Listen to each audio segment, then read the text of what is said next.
Good evening, ladies and gentlemen. Welcome to the 2019 Asian American Engineer of the Year Award ceremony. My name is Arnold Zhang, and I will be your host for this wonderful evening of recognition, food, entertainment, and accolades. At this time, I'd like to remind everyone to please turn off and silence their cell phones. For tonight's events, I want to provide you with a very high-level overview. To begin, we have our opening activities, followed by dinner, followed by the keynote address. We then move on to the core of tonight's ceremony, the 3 award segments, punctuated by several performances. At the very end, we have a few closing items. To begin the evening, the Navy Color Guard will present the colors, and Dee's vocal art will be singing our national anthem. Please rise for the presentation of colors and the national anthem.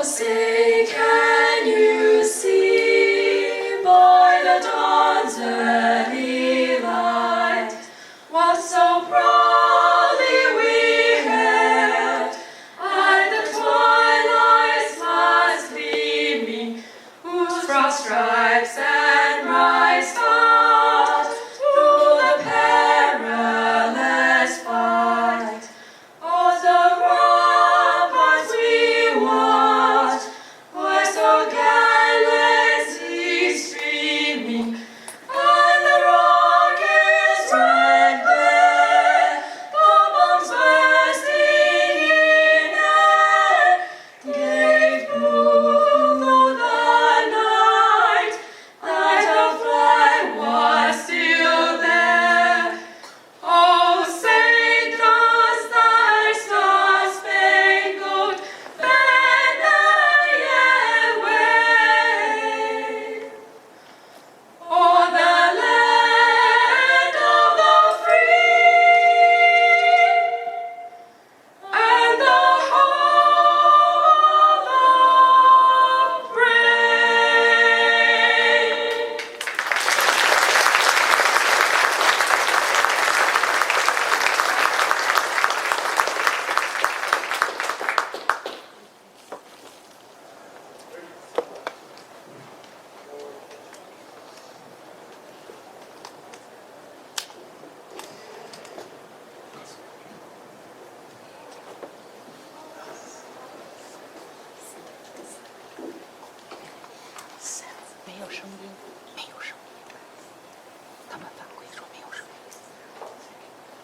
Thank you to the Navy Color Guard and to Dee's vocal art. You may now be seated.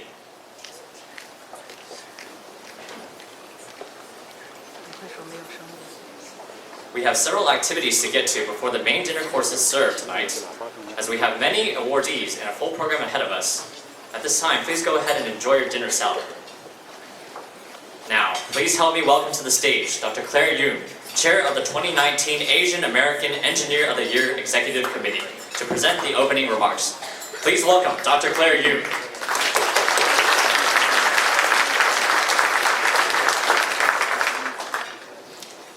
Good evening, ladies and gentlemen. I'm Claire Young, 2019 AAEOY Chair. On behalf of AAEOY Executive Committee, I would like to welcome all the distinguished guests, awardees, and also all the sponsors to Dallas.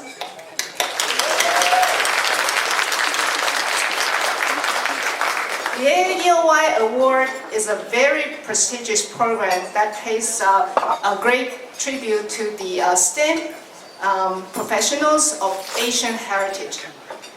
It is our honor to congratulate the 2019 AAEOY Award recipients for their outstanding achievements, who also set great examples for the next generation.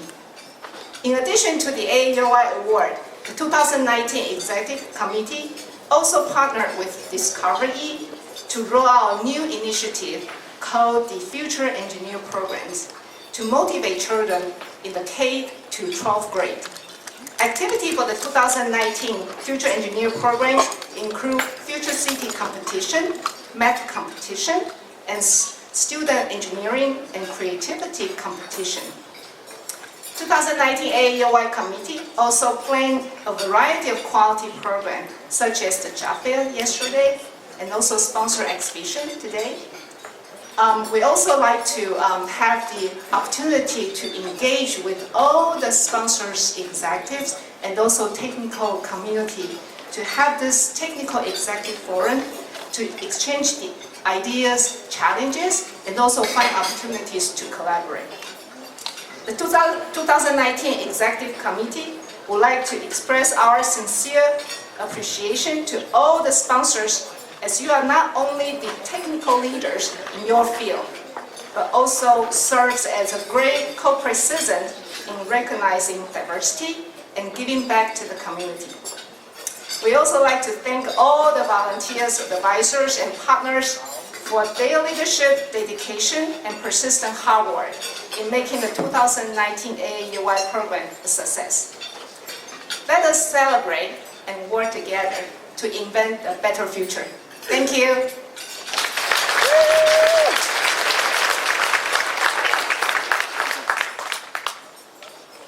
Thank you, Dr. Claire Young. Now please welcome to the stage the Chinese Institute of Engineers USA National Council Chair, Mr. Simon Ma, to present his opening remarks. Please welcome Mr. Simon Ma.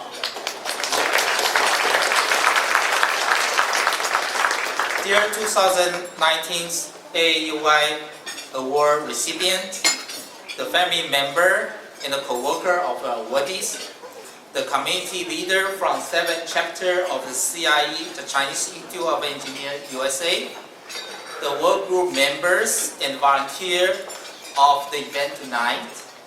Ladies and gentlemen, welcome to Dallas for the 18th AAEOY Award Banquet. From 2002, a group of visionaries from CIE Dallas chapter initially award to let engineer community to appreciate the contribution from Asian American engineers. From then, the 7th chapter of CIE USA take turn to host this event. Last year, the AAEOY Award Banquet was hosted in New Mexico, and we are happy to come to Dallas this year. Every time when I join AAEOY events, I'm excited.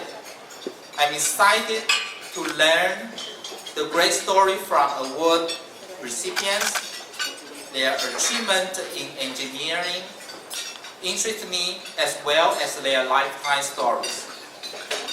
To me, it's a precious opportunity to make friends who work in the different field with admirable strong will. It's also a unique opportunity to meet the leaders who want to recognize the great mind in their group. We are grateful to those sponsoring organizations for their continued trust and great support. I would like to congratulate all the awardees. Tonight is for you, and let your family and colleagues can witness this pleasure time. We appreciate your extremely contribution to the society and our country. We wish you enjoy this evening, and let's celebrate it together. Thank you.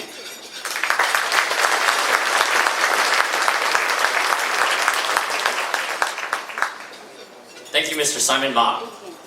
We would now like to invite Dr. J.C. Chow, the Mary and Richard Templeton Centennial Chair at the Bobby B. Lyle School of Engineering of Southern Methodist University to read the letter of congratulations from the Texas Governor. Please welcome Dr. J.C. Chow. Thank you. Thank you. Good evening, or I should say howdy. Howdy. Yep. This year, AAEOY received 14 congratulation letters for the awardee and for the event. They are from National Academy of Engineering President Dr. Moat, U.S. Congressman Alfred, U.S. Senator Corning, Texas Congresswoman Shane Button, Texas Congressman Vesey and Taylor, Texas Senator Creighton, California Congresswoman Chu, Dallas Mayor Johnson, Edison Mayor Chow, Richardson Mayor Volker, and Plano Mayor La Rosalie, and also from Discovery Director Collins. And this year, AAEOY is held at Texas, so I will now read part of the congratulation and welcome letter from Texas Governor Abbott. 20 years ago, I came to live in Texas, so I consider myself now a Texan. So y'all have to excuse my accent, Texas accent, when I read this letter. As Governor of Texas, it's my pleasure to welcome all in attendance to 2019 Asian American Engineer of the Year Award. The work of engineer is on display in nearly every aspect of Texans' life, from harnessing our energy resources, mitigating natural disaster, to improving transportation system and advancing technology. Engineers are the designer and creator of our infrastructure and some of the Lone Star State's greatest problem solver. This ingenuity and expertise of Asian American engineer is evident throughout the Lone Star State's workforce and many educational institutes, as well as in both public and private sphere of life. It is imperative that Texas continue to foster participation and achievement in the fields of science, technology, engineering, and mathematics. The engineers and professionals present here today are an essential part of developing the next generation of leaders who will make our state and country to even greater height. I commend the organizer, sponsors, and many others who work diligently to put on this event, and I congratulate the individual being honored for their outstanding achievement. Thank you.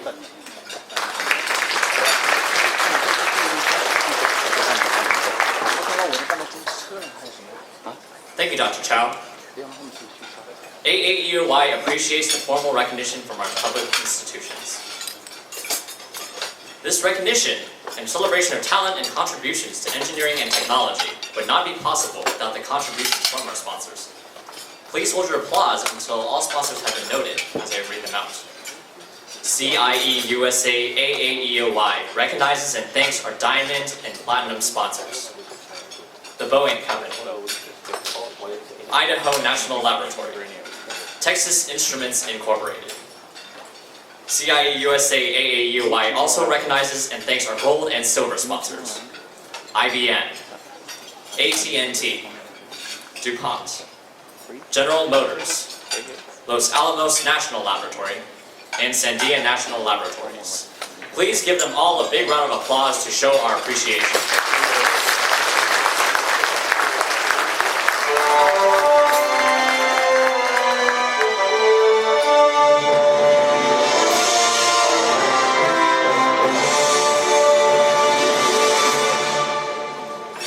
And finally, to the moment we have all been waiting for, dinner will now be served.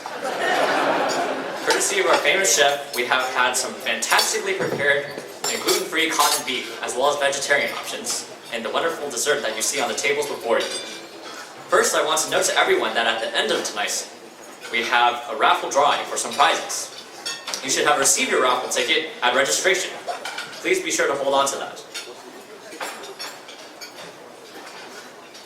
Now, it is my great pleasure to introduce your dinner entertainment, the String Theory Quartet from the Dallas Asian American Youth Orchestra, known as DAO, led by Mr. James Song.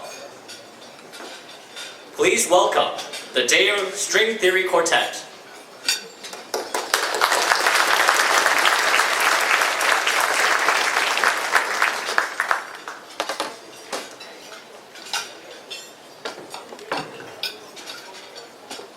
Enjoy your food, have some good conversations, and we will see you after dinner.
会送到那儿来，还是我那边坐？你要坐哪儿？坐那边。你不想坐这儿？没有，我一直坐，但是坐那儿被那个弄去了。那他说他会拿过来的，谁会拿过来？我跟他点身份了，他说会拿过来。那边只要他座位满了，他就不会给你再拿过来。对，昨天也有啊，我跟他看你在这边。我们这时候是吃饭的时间，你不趁着这个时间吃饭。待会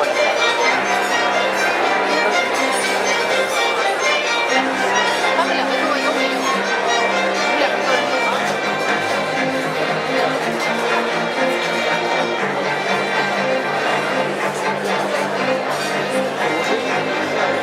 你不能离开，你离开的话。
Over here. Thank you.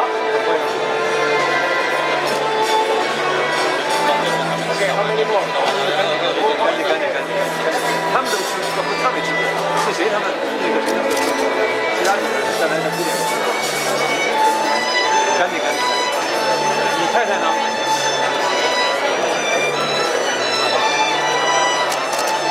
我知道。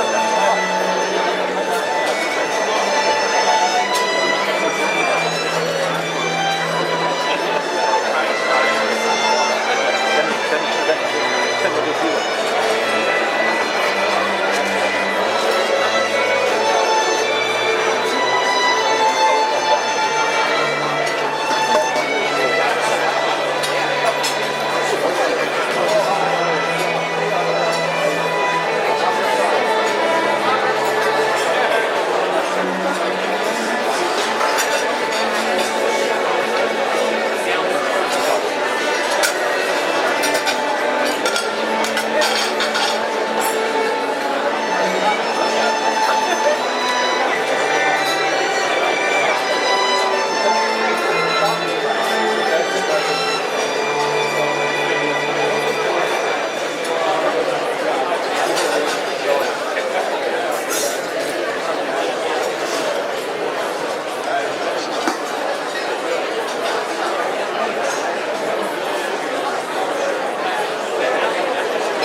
start drinking coffee.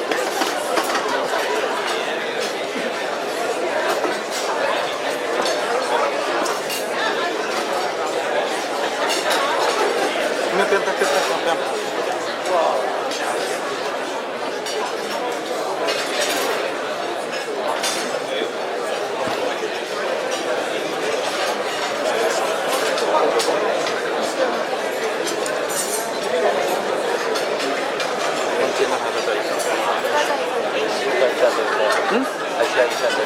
不需要，他看我们不吃了，因为他想还是要吃别的口味的。你看，没有东西，他差不多吃的差不多了，不够，我把这个给他。这个。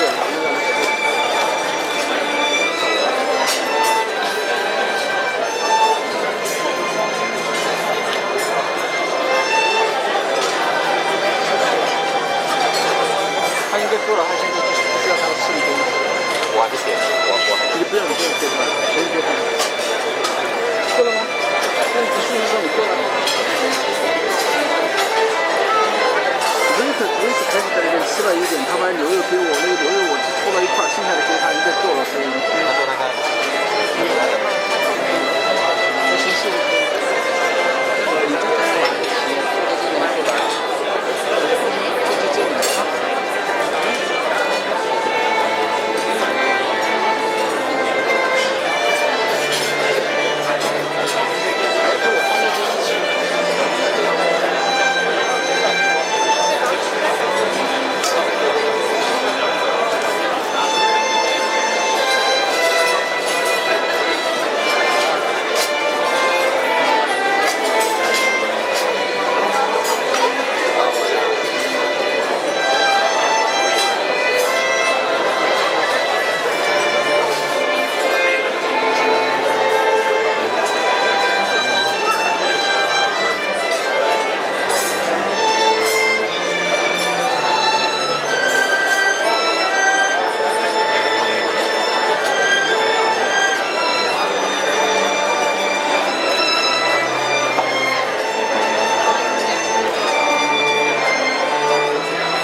I hope you've all enjoyed your dinner tonight.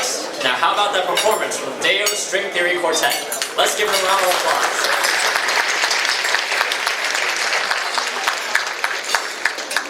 I'd like to remind everyone that you should have your raffle ticket when you came in, and we have a raffle with some cool prizes at the end of the evening. You must be present to win. It is now my great honor to introduce Mr. Mark Carpenter, Senior Vice President of Transmission and Distribution Operations at Encore, to present tonight's keynote speaker. Please welcome Mr. Mark Carpenter.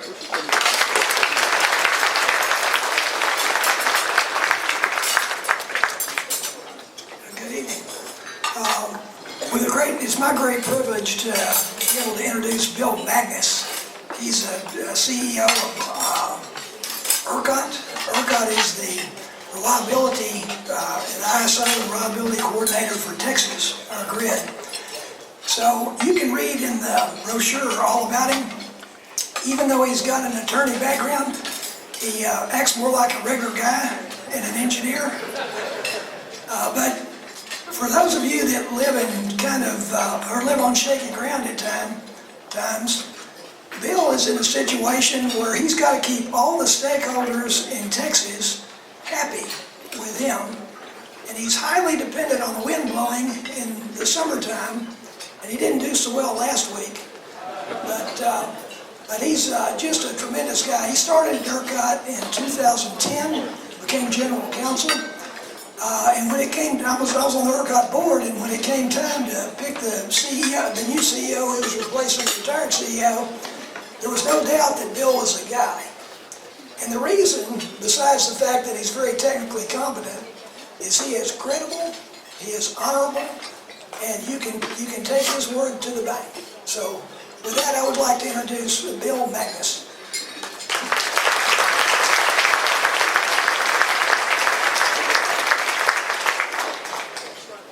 Mark, thank you. I just wanted to stand there and let him keep talking. That's pretty great. Thank you so much for having me. I mean, it's a real honor to be here. This is my first time at the event, and I particularly want to say congratulations to the DFW chapter for 30 years. That's fantastic. So congratulations to them. I was saying about 30 years ago, it was like 1989, and there's some kind of crazy things going on back then. There was this thing that started in 1989 called the World Wide Web. What use could that be? I mean, really, what possible use could anybody have with that? We think about 30 years ago, not all that long in some of our lives, but the immense changes that we've seen in the way we communicate, the way we build, really the way we think, and so much of it driven by technology and ultimately, by engineering. And when I think about the web and the developments in digital technology, what's necessary to make digital technology possible? Well, fundamentally, air conditioning. Data centers with no air conditioning? I don't think so. And in fact, living in Plano in the numbers that we do now and in the Dallas area or anywhere in Texas without air conditioning? No, in fact, when Willis Carrier invented air conditioning, there were approximately 8 to 9 million people in Texas. Now there are 29 million, and I don't think that would have happened without Willis Carrier. What makes air conditioning possible is electricity. Again, our field, our industry, and electricity is a very interesting place when we think about the future, and particularly this theme of tech fusion. Electricity is something that's now been around over 100 years. One of the largest, most sophisticated machines ever built in humankind. And we're now operating a system that has parts of it that have been in operation and operating basically the same way for roughly 100 years. Other parts of it that are completely new ways of generating electricity, whether it be wind, solar, new storage technologies that are changing the way we do business. And we have to do that alongside of a system that's been working very effectively and powering civilization and making the best of both of those things, old and new, work well. And that itself is a tremendous engineering and business challenge to fuse those things. So it's not just a fusion of new with new, but the fusion of those things that have worked so well for our economy and those things that we bring new to it. And as I was thinking about what guides us, at least at ERCOT, just to give you a little bit more sense of who we are, ERCOT's three things.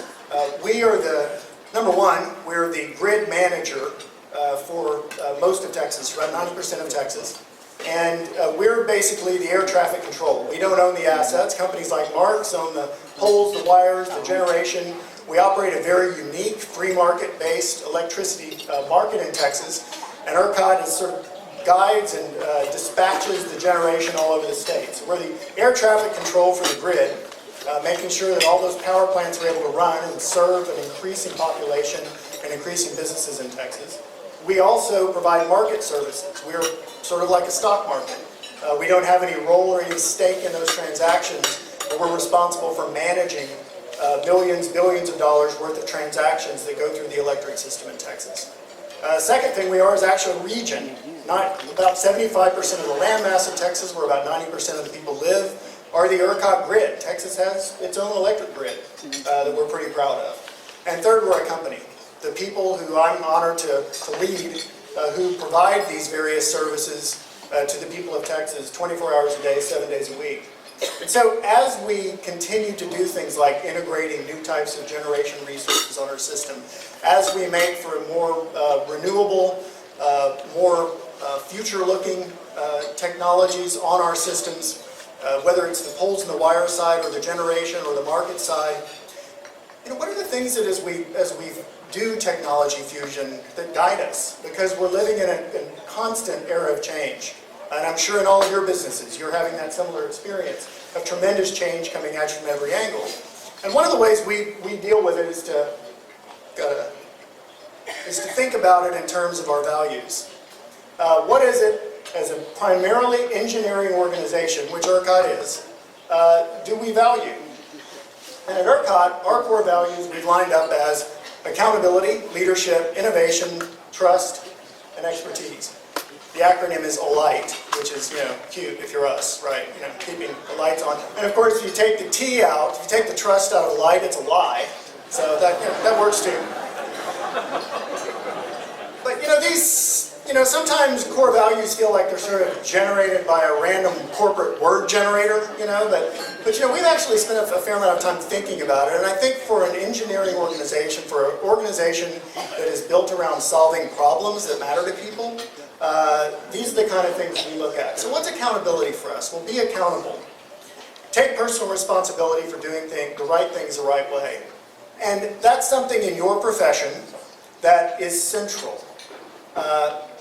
Doing the work, thinking through the challenges, and understanding that those challenges are yours. You need to be accountable for the solutions to those problems you're faced with. And so it's not just, on a day-to-day basis, knowing your job and holding yourself responsible, but I think for professions, particularly like engineering, you're not only loyal to your company or your manager, or accountable to a particular person, you've got to be accountable to the problem you're trying to solve. You've got to be accountable to the intellectual challenge that's presented to you, to not being satisfied until you've thought this thing through and brought everything to it you can. That's a big part of accountability for professional people and those who are going to be solving the problems in the future. And a lot of what we mean when we talk about accountability, not just to one another, but to the thing we're here to do. The second, the leadership, being a leader, developing a vision, seeing it through to its completion.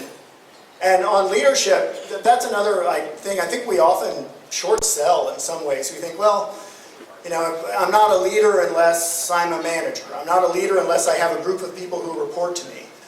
And that kind of leadership of people is always critical. But then there's thought leadership.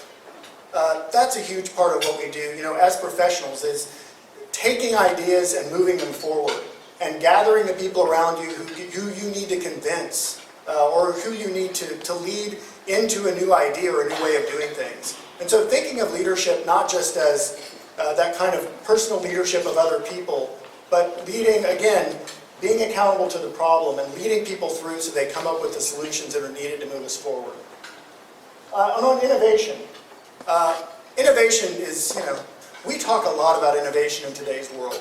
In a world that has seen so much technological change and advancement, and every curve you see of the changes that we should be expecting in anything from biotechnology to telecommunications to the electric industry is curving at an extraordinarily fast rate. Everybody's thinking and talking about innovation. And often innovation is not only thinking about the new thing to do, but what not to do. We've gotten to the point where there are some capabilities we have that we really have to stop and think, should we be doing this? This is a cool new thing, but does it make sense for our customers? Does it make sense for our society? Thinking about, as professionals, where do we draw these lines? And really thinking through, how do we channel the innovation? How do we channel the technology that's available to us? And often, the innovation that we have to think about as well is not just technological, but process, right? I mean, the complicated, complex nature of our economy and of the way that technologies fuse and interact has made us have to think very, very carefully about the way we do things. And coming up with that process automation, innovation, whether through automation or through other forms of business development, is a critical part of innovation as well in our economy. And then trust.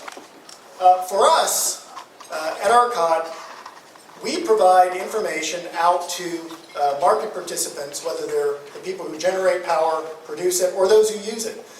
We were just talking at our table about how I went to a steel mill in Seguin, Texas, and they use a whole lot of electricity, and they're very sensitive about their power costs.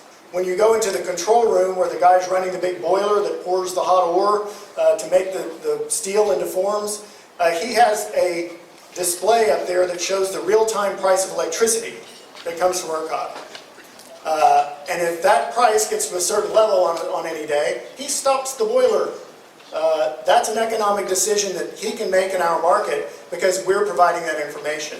So on a very basic level, the information we provide has to be trustworthy. And then it goes back to the people who are providing it. If you can't be trusted, you're going to have a big problem advancing any sort of idea or any sort of innovation. So often with trustworthiness too, one of the things we sometimes undersell is persuasion.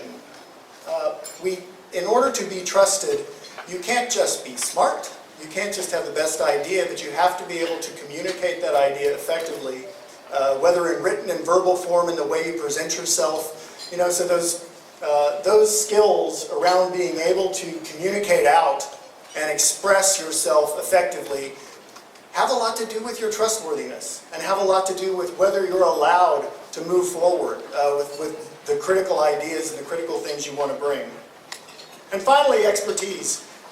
Being the best expert you can possibly be. And again, this in our world at ERCOT is what we're there to do, is bring expertise, whether from an engineering, accounting, a legal, whatever perspective it is, to the challenges that we've been assigned by the state of Texas, by the people of Texas.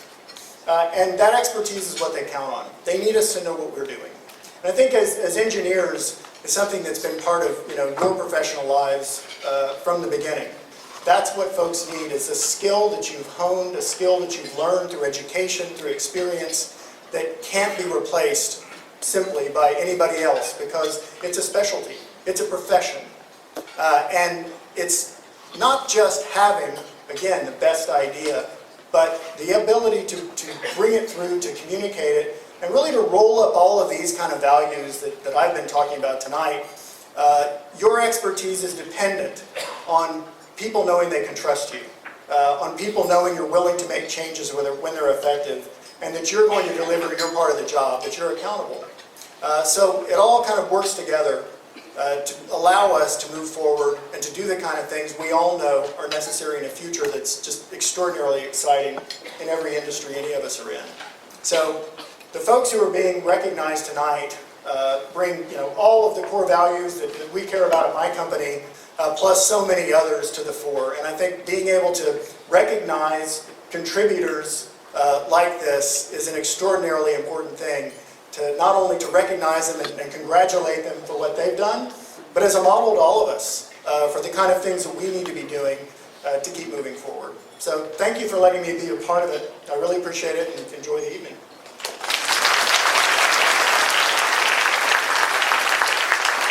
Thank you, Mr. Bill Magnus. And if you could please remain on stage, I'd like to ask the National Council Chair, Mr. Simon Ma, AAEOY Executive Chair, Dr. Claire Young, and AAEOY Executive Co-Chair, Dr. Lun Cui, to present you with a token of our appreciation.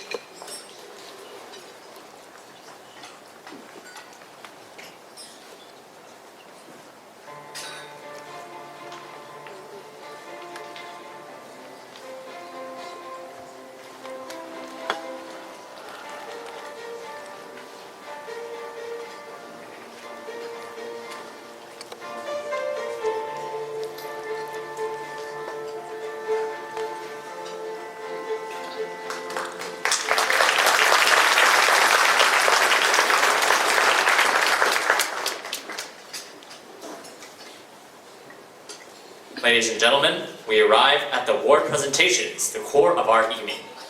I know you are all very excited to see and hear from all of our honorees tonight. I want to briefly tell you about the process that we will follow. Each organization will be introduced by a short video. Representatives from that company will come on stage to introduce the honorees. Each honoree will receive the award and address everyone with a few brief remarks. We seek to follow a lively pace as we celebrate the variety of organizations and award recipients tonight. We have 3 segments of award presentations. Let us begin now with the first award segment. I would like to invite Mr. Simon Ma, CIE National Council Chair and AAEOY Executive Chair, Dr. Claire Young, to come to the stage to present the awards. Please welcome them.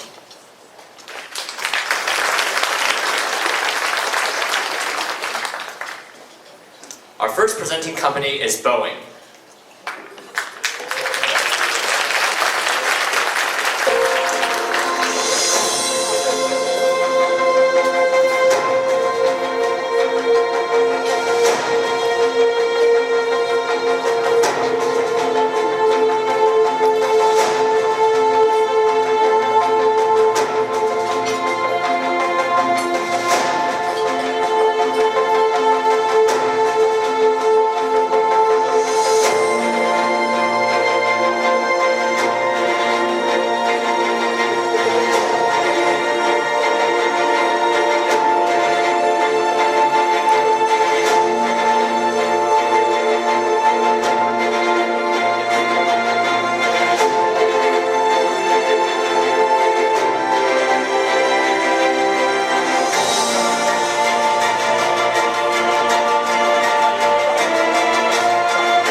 Please help me welcome Dr. Naveed Hussain, Vice President and General Manager of Boeing Research and Technology, to introduce the Asian American Executive of the Year honoree.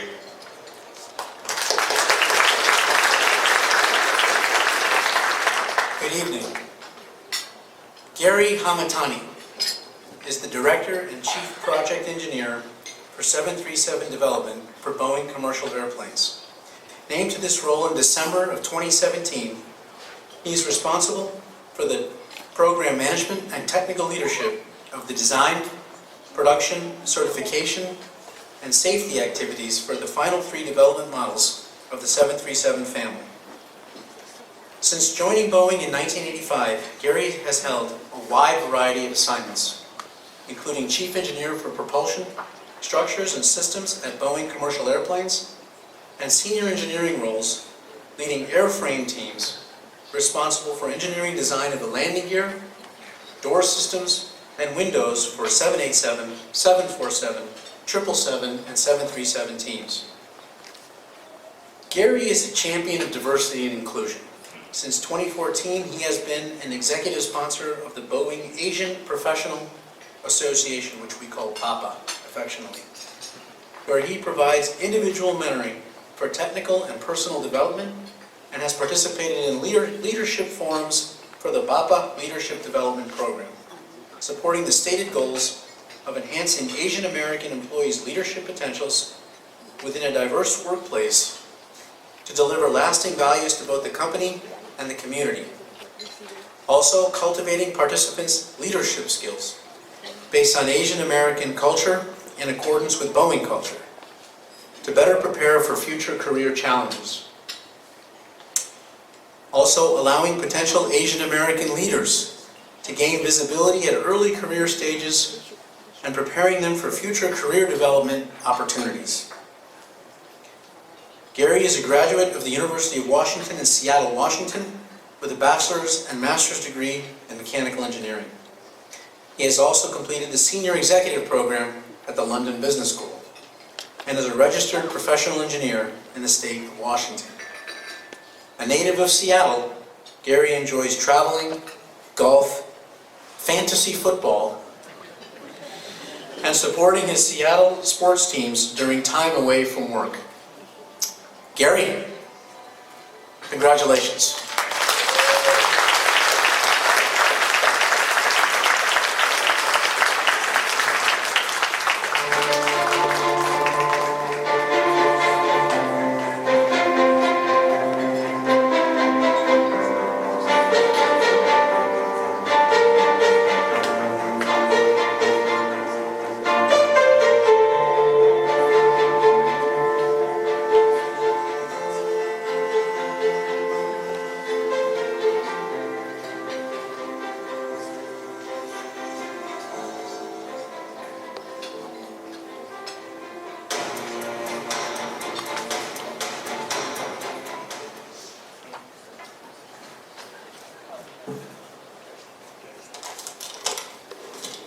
Thank you very much for that introduction to me. It's an honor to be here. Good evening, everyone. And again, thank you. Distinguished guests, fellow honorees, and the CIE AAEOY Organizing Committee. I'm extremely honored to receive the Executive of the Year Award this year. I really want to thank the Asian American Engineer Program for this recognition, as well as hosting a truly impactful program this weekend. We've had the opportunity to hear many wonderful speakers share their personal stories, exchange technical information, and more importantly, connect as a real community here. And it's a real honor and privilege to be here tonight. I would also like to thank all the outstanding work that CIE AAEOY does to promote and advance STEM, support our communities, and give recognition and a forum to advance this very important topic of global diversity, and a forum for our fellow professionals to connect. Finally, I'd like to thank all my colleagues at Boeing. It is a true one Boeing team, that we like to say, that brings me here today. I would not be here without the support of the Boeing family.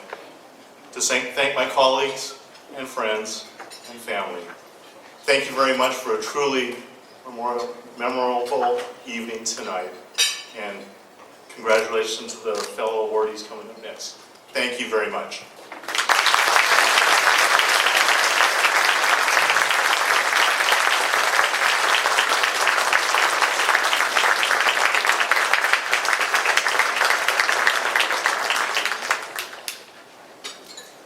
Congratulations to Mr. Gary Hamatani, our Asian American Executive of the Year Award recipient. Now, let's welcome Mr. Jerry Young, Director of the Advanced Materials and Manufacturing at Boeing Commercial Airplanes, to present the next award for Asian American Engineer of the Year. Please welcome.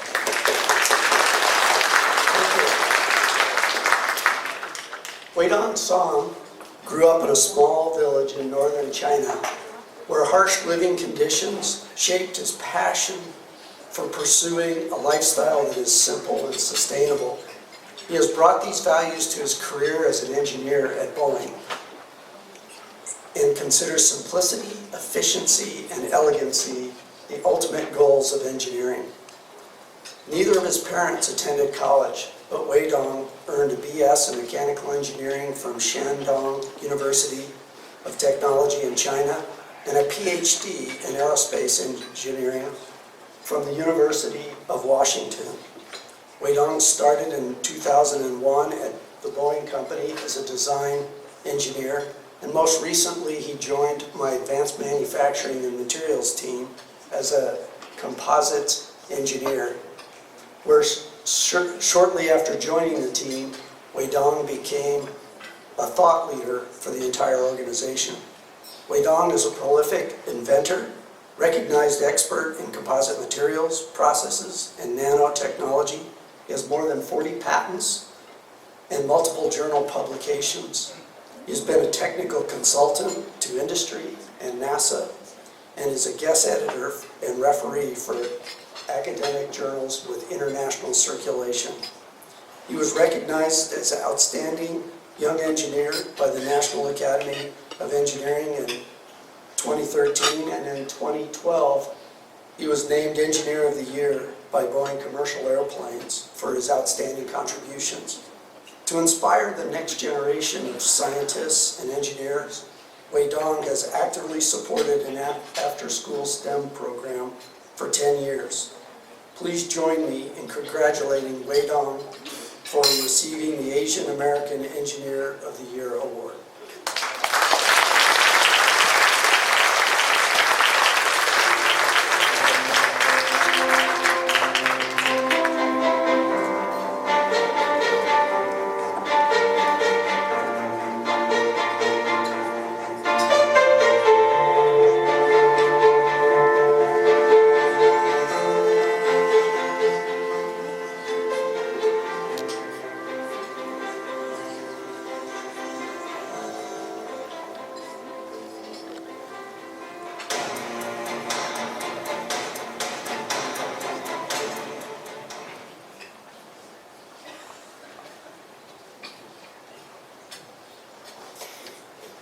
Thank you, Jerry. Good evening, everyone.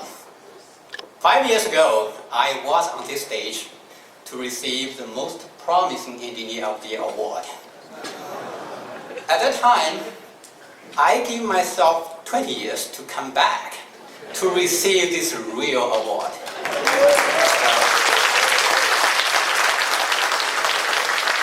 That's because I thought I will need 20 years to be prepared for this 1 minute speech.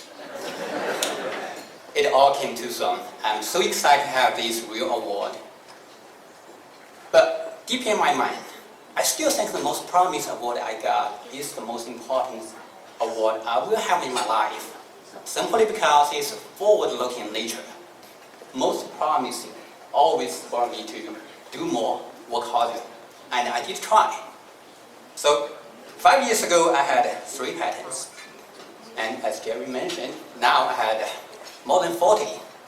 Actually, that number went up again. It became 52 last week.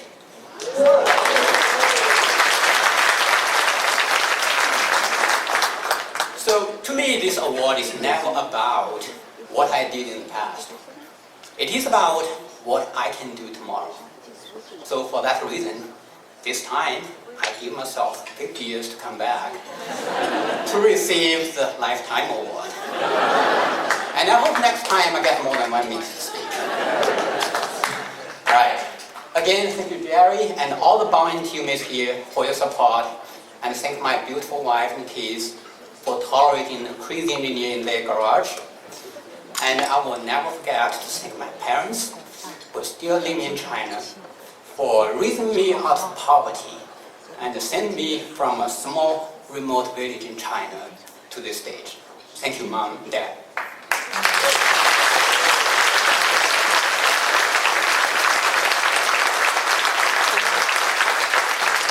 All right, thank you, everyone. Enjoy the warm atmosphere here in Dallas, brought by AAEOY and the CIE committee and Mother Nature. Thank you. Welcome.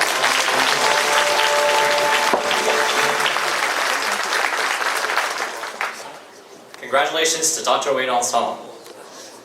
The presenter of the Asian American Most Promising Engineer of the Year is the Vice President of Engineering, Modifications and Maintenance, reporting to the CEO of Boeing Global Services and to the company's Chief Technology Officer. Please welcome to the stage Dr. Joan Robinson Berry.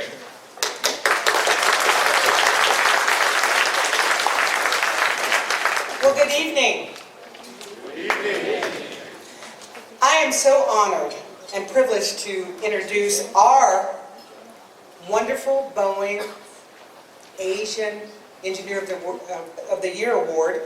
He is, again, the most promising Engineer of the Year, and by the way, that is a powerful award. Yes, it is. And I think that the great promise of Boeing's future is in Michael Louie's hands, because he has demonstrated what a leader is all about. Michael is an outstanding technical contributor. He has been a leader in composite manufacturing, research, and development. He has worked on the 787, the 777X, and is now working on our new middle-of-the-market airplane. And that's our future. And he has been widely recognized both inside and outside of Boeing as a subject matter expert in composite and laminate engineering technology. And last year, Michael was awarded the Professional Achievement Award from the Society of Asian Scientists and Engineering in 2017. He's also been recognized by Boeing as a leader of the Team of the Year in engineering. Michael leads a large cross-functional team to design, develop, and implement the 777X wing spars in production. He's also very innovative, and when you think about our engineers and patents, he's another one that has about 8 patents now, and I think 10 patents pending. What do you think about that? Michael also is the corporate citizen that gives so much of his personal time. He has been actively involved in helping a nonprofit organization focus on transitioning housing for the poor. At Boeing, again, he has changed the way we design, changed the way we think about technology with his composite processes, manufacturing, automation, and also the development of all kinds of new technology. Michael is a Chinese descendant, but he grew up and was influenced by his Japanese mother, who was adopted. He has a bachelor's and a master's degree in mechanical engineering and has been with our company for about 13 years and is making a huge difference. He enjoys traveling and sports. Please join Michael Louie on the stage.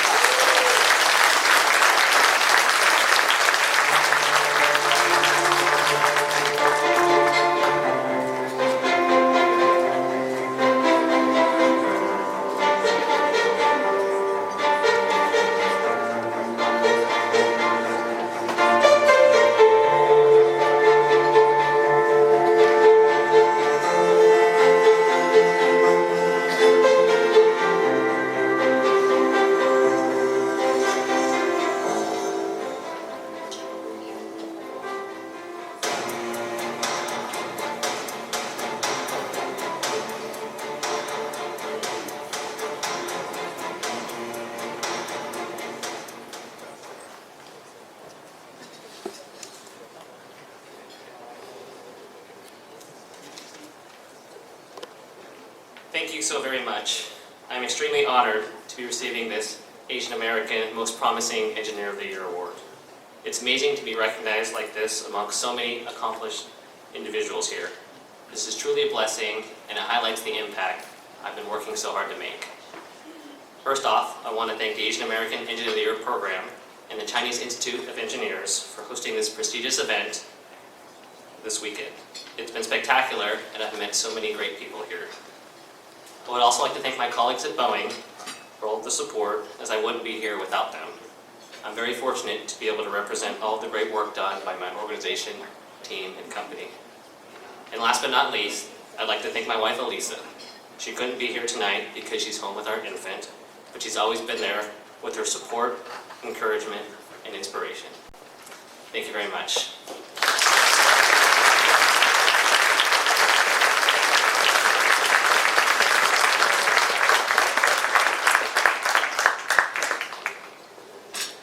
congratulations to Mr. Michael Louie. Thank you, Boeing, and congratulations to all of your honorees. Our next awardee is from IBM. Dear Tech, Let's talk. We have a pretty good relationship. you've done a lot of good for the world. But I feel like you have the potential to do so much more. Can we build AI without bias? How do we bake security into everything we do? We need tech that helps people understand each other. That understands my business. We've got some work to do. And we need your help. We need your support. Let's expect more from technology. Let's put smart to work.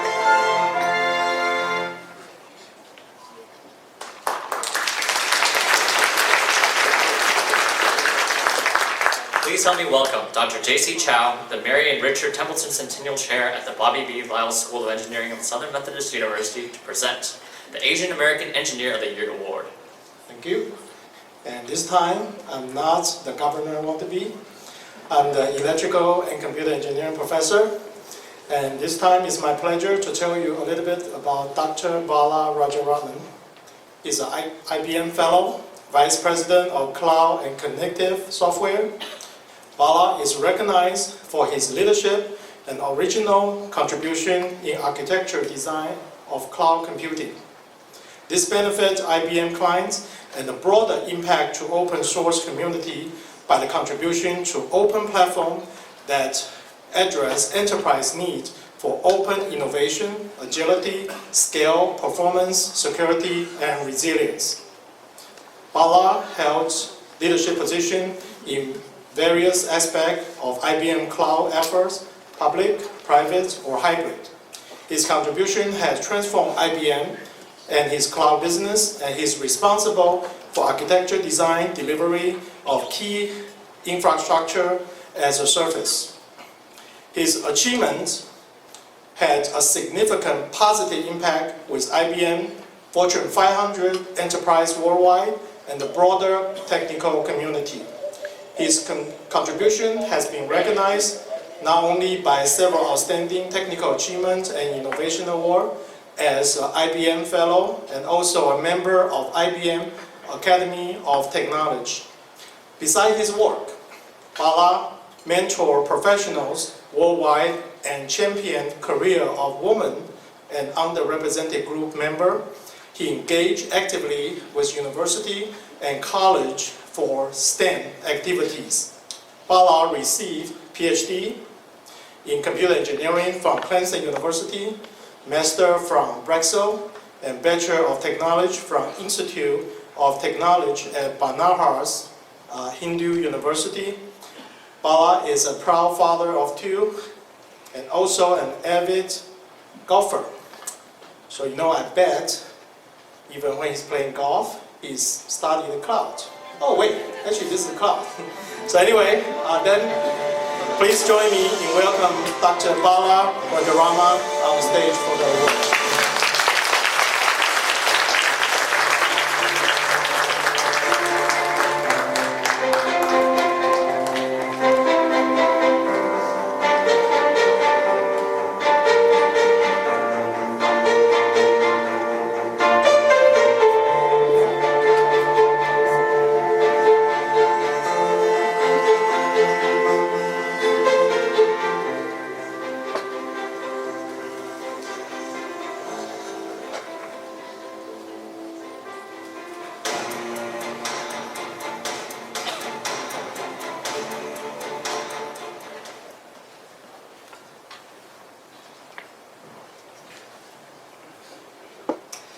Thank you very much to all of you. It's been a profound honor from the CIA and the AAEOY. It's a bunch of very interesting syllables, but so that said, firstly, I mean, I think events like these kind of bring out a very important concept to me, which is whatever success we achieve is by standing on the shoulder of giants. I think Isaac Newton said that, and people have said that before. But to me, the absolutely first person I want to thank is all of you.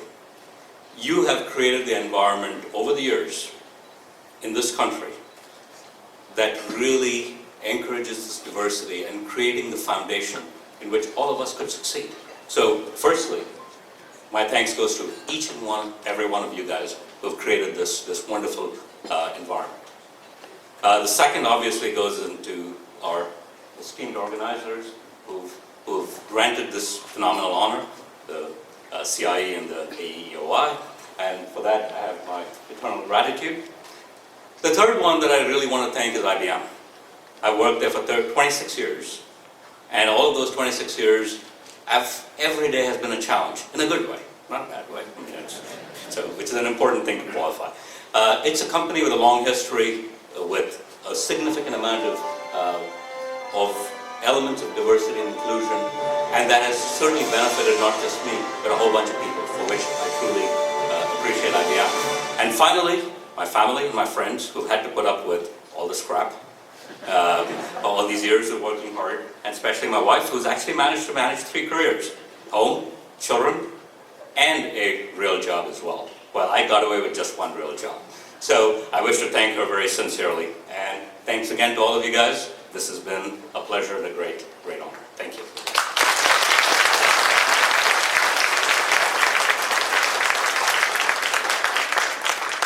Thank you, IBM, and congratulations to Dr. Bala Rajaraman. Our next awardee is from AT&T.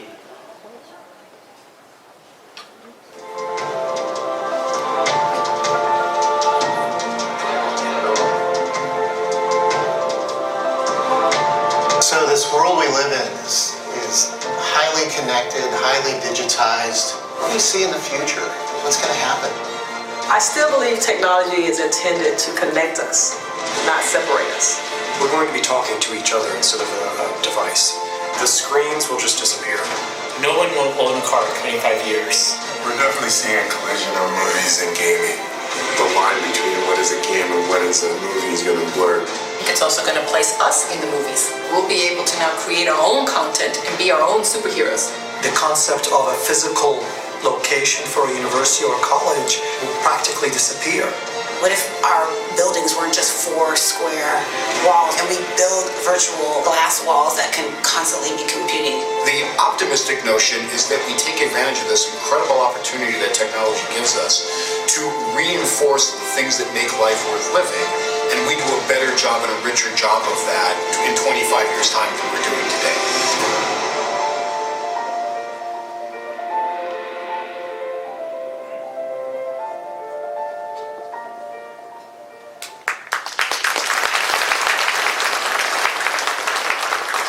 Please help me welcome to the stage Mr. David Liu, Vice President of Software Defined Network Platform and Systems, to present the Asian American Engineer of the Year Award.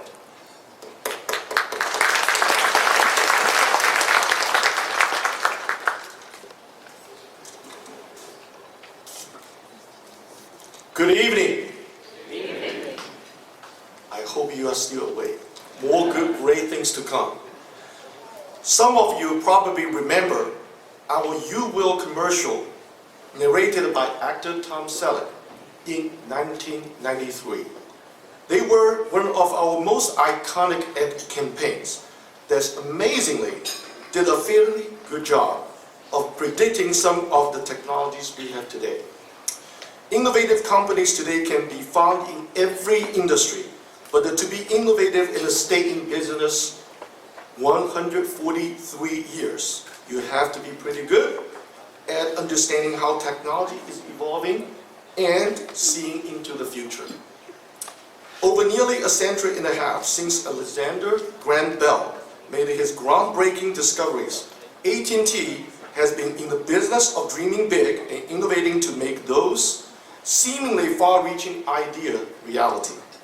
As you saw in the video, we are discussing and exploring more exciting innovative possibilities, many of which are already on the near horizon. My prediction is we won't have to wait another 25 years to see many of these concepts become reality. We are already building their future today. And it is the people, their drive, creativity, and passion for innovation that have helped us deliver the future first. Tonight, I am very honored to introduce one such exceptional AT&T engineer, Dr. Lulei Ting. As you can see, let's see, okay, it's on. as you can see, this is Dr. Ting is extremely accomplished and has been recognized as distinguished member of technical staff and is a recipient of the AT&T Bell Laboratories President's Quality Excellence Award.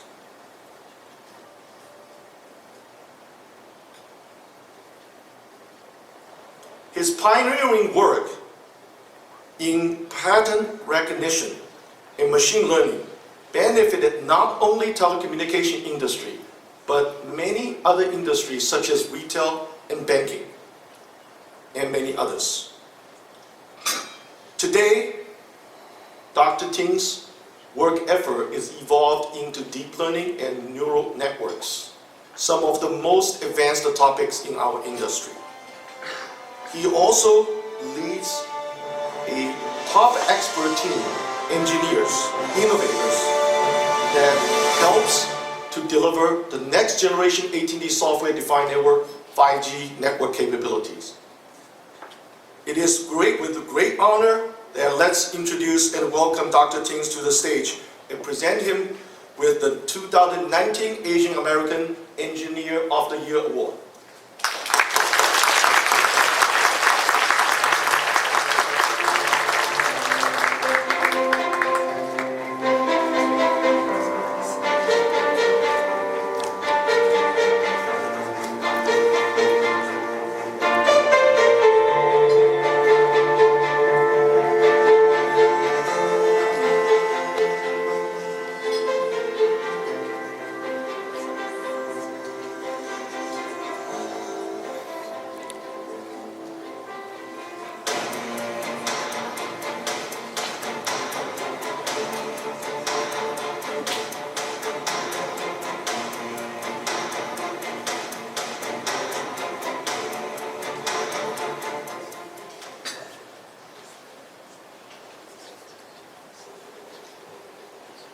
Asian American Engineers of the Year. This honor goes to the tens of thousands of hardworking Asian American engineers at AT&T. I'm very honored and privileged to be part of this talented group. I would like to thank the Chinese Institute of Engineers for putting the efforts together for this annual recognition and many volunteers for tremendous dedications. I have great mentors. I would like to thank my mentors from my college years, from my graduate program, and also my career mentors and my colleagues at AT&T for guidance and supports throughout the years, including Joe Barber, Don Schilling, Dan Stanzion, Terry Cease, Larry Jacko, and Bill Garner, Sing Kong, Pari Bajpai, Saurabh Saxena, David Liu, and Dan Connolly, and Munir. I would like to thank Jackson and Jennifer for the logistical support, and Masood for coming over here tonight. I sincerely thank my family for the wonderful support throughout the years, and thank you all. Thank you.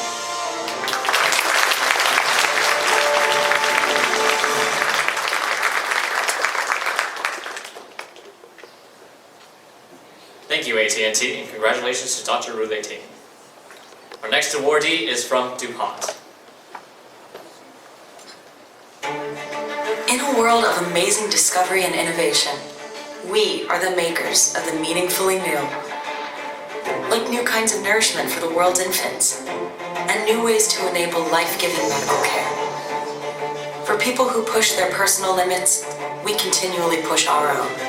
Across the world, our science and engineering are connecting people and ideas, shaping technologies, and making an impact. Everywhere you look, we are creating new ways to help families and businesses to thrive. All of us, no matter the job we do, are in the business of new. Because when you constantly open yourself up to new ways of working and new ways of thinking, you yourself become something very powerful. That's why we're making a new DuPont. Get ready for a future that's wide open.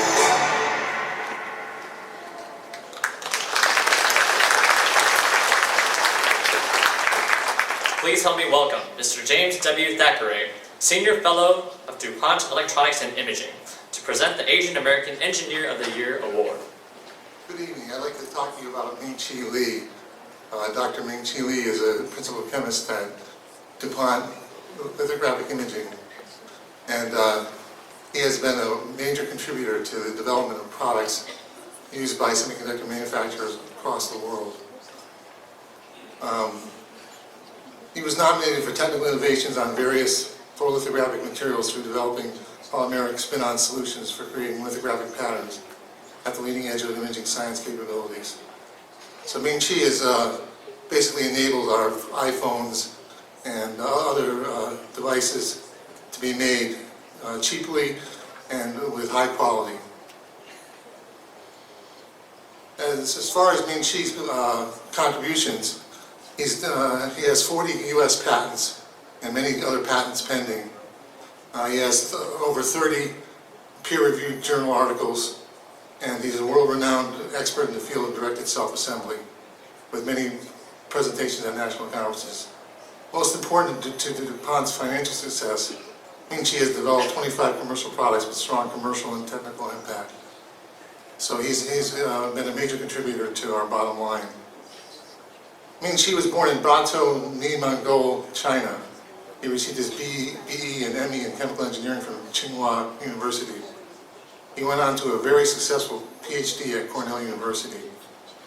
Ming-Chi is married to Guaji, I hope I said that right, because she's here. And he has 2 children, Annie and Daniel. Like me, Ming-Chi loves all sports, which leads to some good arguments in the office. Ming-Chi, will you please come to the stage to receive your award?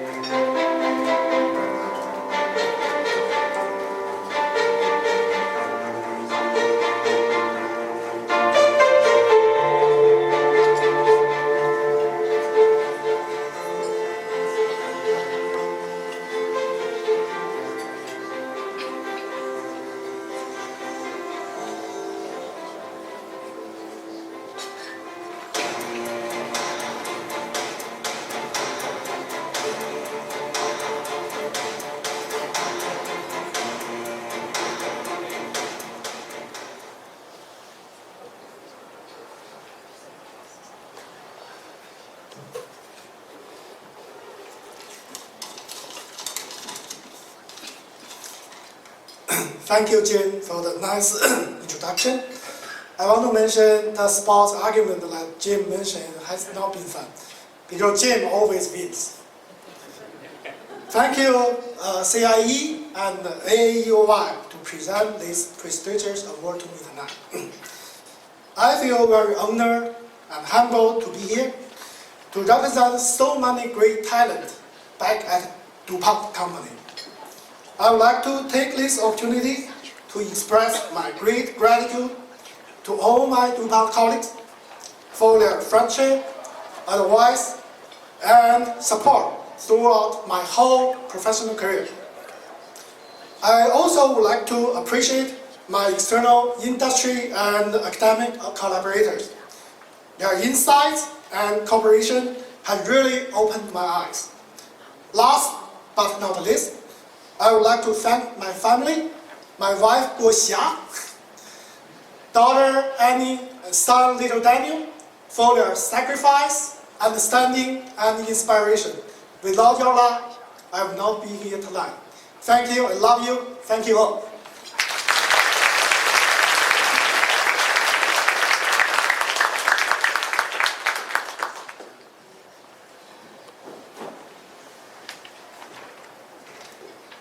Congratulations, DuPont, and congratulations to Dr. Ming-Chi Lee.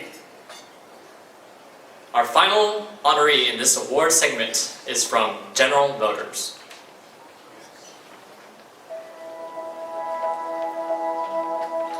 Hi, I'm Mary Barra. Today's GM is built on a legacy of groundbreaking innovation combined with an intense focus on doing what's right for our customers. As we seek to remain on the cutting edge in the ever-changing global marketplace, we understand that diversity is our strength. At General Motors, the wide array of backgrounds, perspectives, and experiences represented by our global workforce is critical to meet the challenges and opportunities we face around the world. Employees empowered to infuse new ideas into all we do will help drive GM to the forefront of today's fast-paced auto industry. For many years, GM has been a pioneer in diversity. We established the industry's first supplier diversity and minority dealer programs. We are the only company in the industry to have a women's dealer development program. We were the first major company to have an African American on our board of directors, and that list goes on. At General Motors, we're proud of our company's long-standing commitment to diversity, but we understand that we can't be locked in time. We know that the new challenges require new thinking and continued innovation.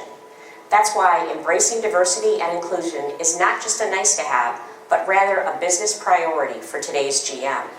Finding and growing the best and the brightest talent from around the world and capitalizing on new and emerging markets are critical to maintaining GM's position as a global leader. A leader that values every employee and what he or she brings to the table. A leader that understands the customer and the unique environments where they live and work. And a leader that sets the standards that others want and must follow. At GM, it's just part of us. We look forward to working with all of you, our customers, our suppliers, our dealers, and our community partners throughout the world to drive diversity forward.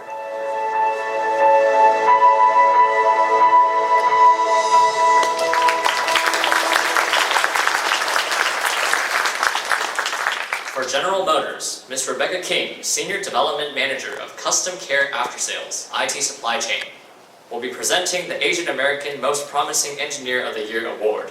Please welcome Ms. Rebecca King.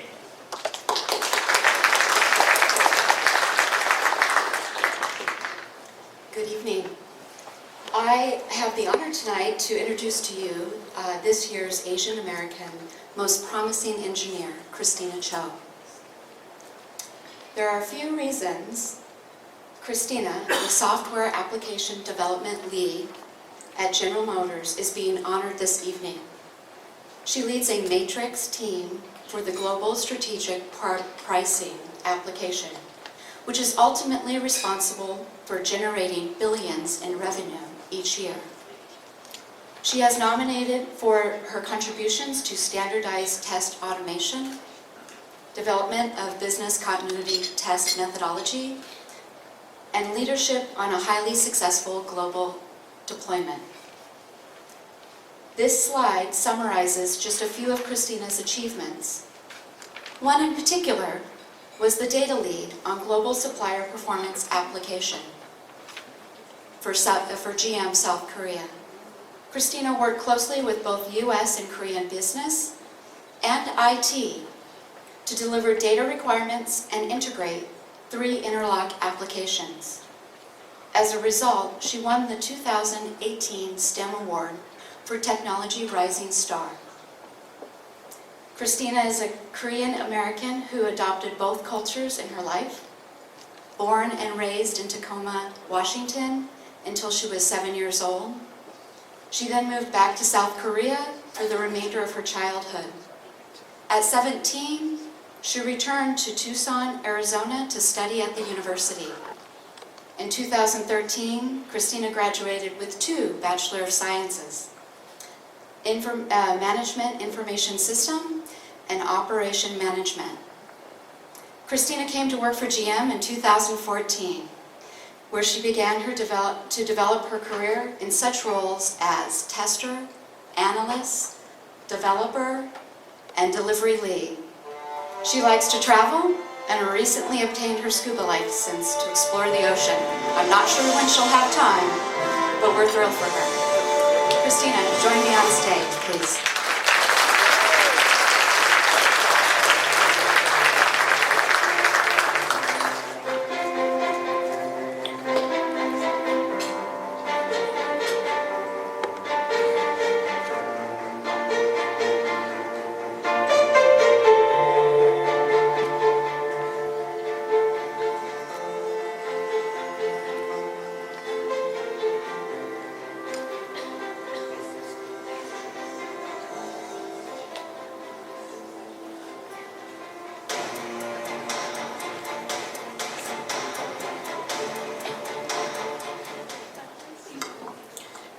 Thank you so much for your warm welcome.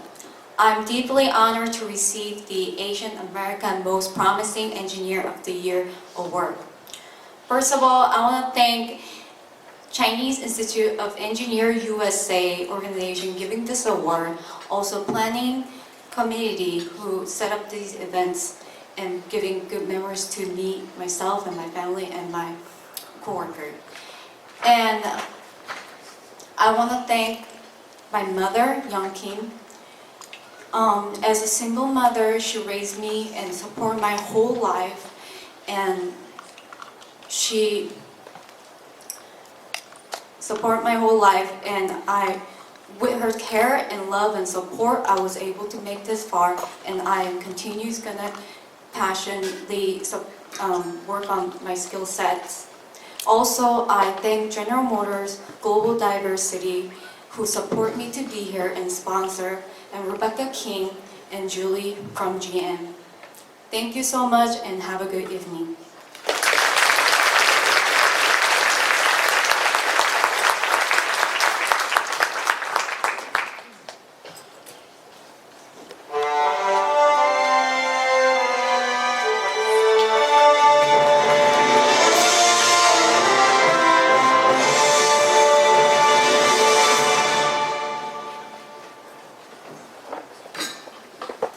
Amazing. Our first group of honorees tonight has accomplished some really remarkable things. And that's only part of the engineers who will be honored tonight. At this time, we have some performance entertainment for you. It is my great pleasure to introduce the children's course of D's Vocal Art. D's Vocal Art is led by soprano Dee Liu, and it is comprised of Asian American children from various countries from kindergarten to grade 9. They will be singing 2 songs, Count on Me and We Are the World. The choir is conducted by Ms. Sang-hee Park, music instructor and DMA student at the University of North Texas. Please help me welcome the children's chorus of D's Vocal Art.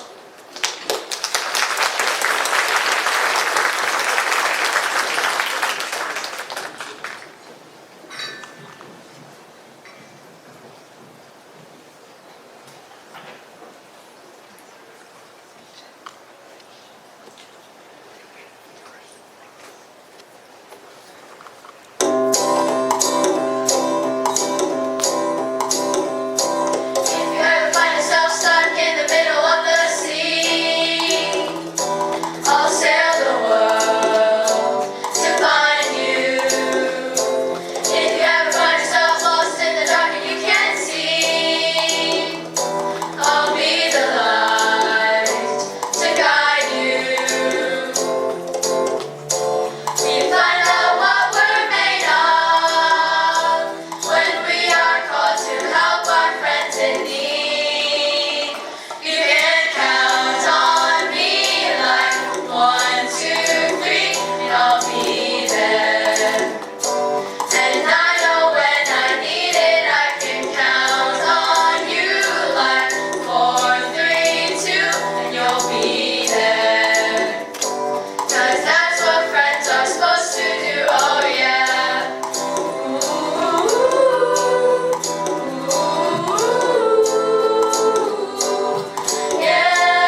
comes a time when we heed a certain call, when the world must come together as one.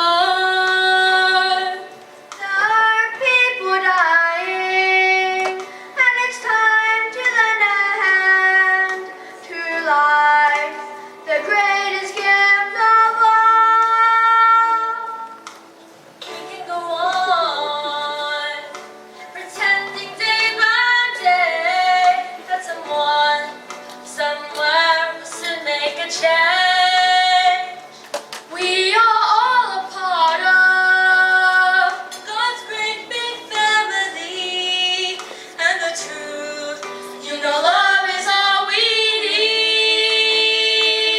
We are the world, we are the children, we are the ones who make a brighter day, so let's start giving. There's a choice we're making, we're saving our own lives.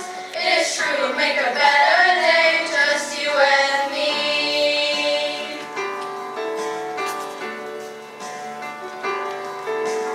Send them your heart, so they know that someone cares, and their lives will be stronger and free. As God has shown us by turning stones to bread, and so we all must lend a helping hand. We are the world, we are the world, we are the children, we are the children, we are the ones who make a brighter day, so let's start giving. There's a choice we're making, we're saving our own lives. It's true, make a better day, just you and me. When you're down and out, there seems no hope at all. But if you just believe, there's no way we can fall. Let us realize that a change can only come when we stand together as one. We are the world, we are the world, we are the children, we are the children, we are the ones who make a brighter day, so let's start giving. There's a choice we're making, we're saving our own lives. It's true, make a better day, just you and me. We are the world, we are the children, we are the ones who make a brighter day, so let's start giving.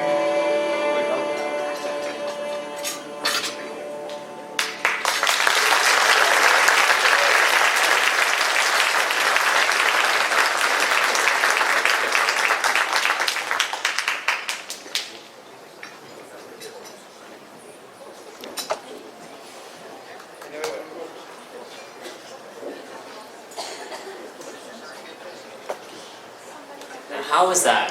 How did that touch your hearts? Let's give them a round of applause.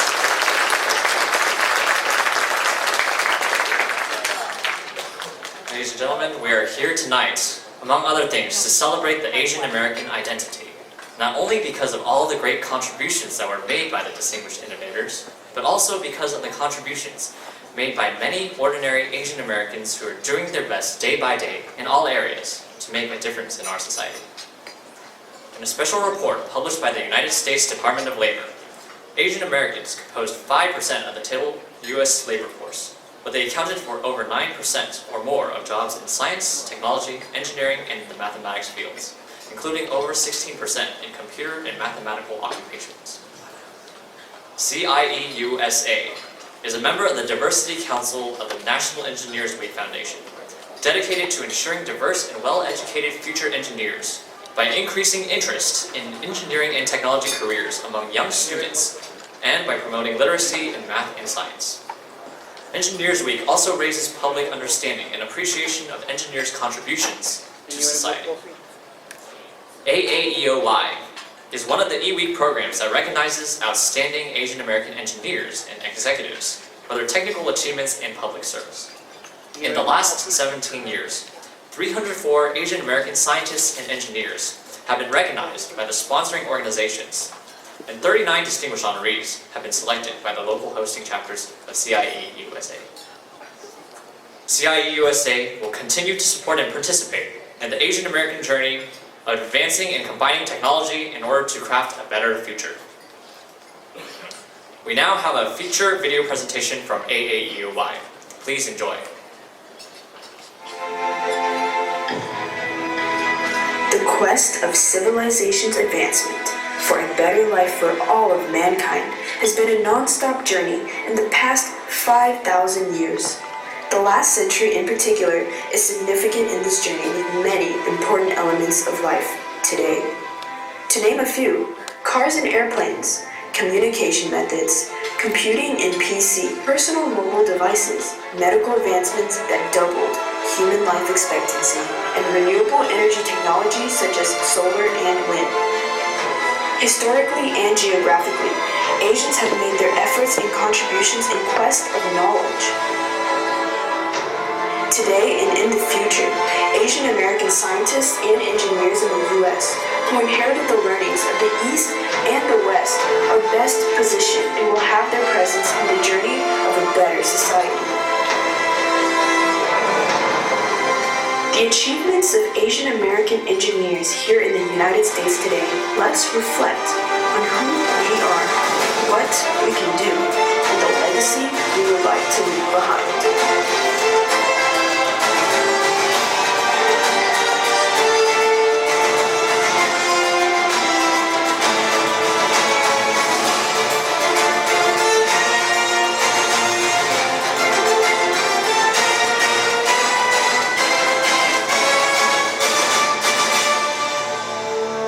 With many elements in place today, a quantum leap in human lifestyle for generations to come can be envisioned by the fusion of the physical, biological, and digital worlds. Virtual reality is changing the way people see and experience. Artificial intelligence is pioneering the way technology will shape the future of mankind's limitations and productivity. 5G has made connectivity among people timeless and boundless. Cloud, big data, IoT, advanced computing technologies, and more are all pushing mankind's exodus from physical limitations to virtual imagination. Asian American scientists and engineers will continue to contribute to a world of endless possibilities. A world in which sickness is cured, technology is infinite, cities are vibrant, and human lives are ever more fulfilling. Welcome. This is the future.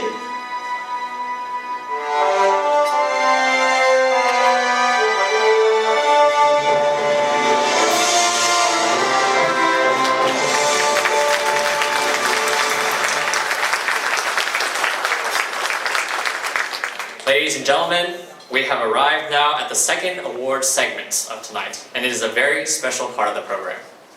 Every year, AAEOY honors and celebrates the achievements of Asian Americans of global stature and influence with the distinguished awards. Those receiving these awards are role models and a source of inspiration for Asian American engineers and scientists, indeed for all Americans. Of the 18 recipients tonight, we will be presenting 1 Distinguished Lifetime Award and 3 Distinguished Science and Technology Awards. At this time, please welcome back to the stage National Council Chair Mr. Simon Ma, AAEOY Executive Chair Dr. Claire Young, and AAEOY Executive Co-Chair Dr. Lun Cui.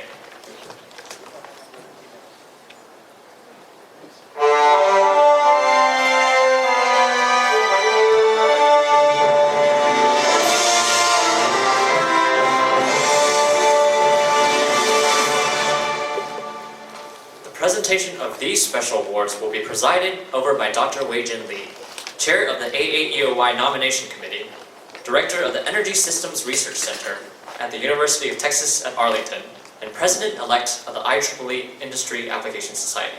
Please welcome Dr. Wei-Jin Lee.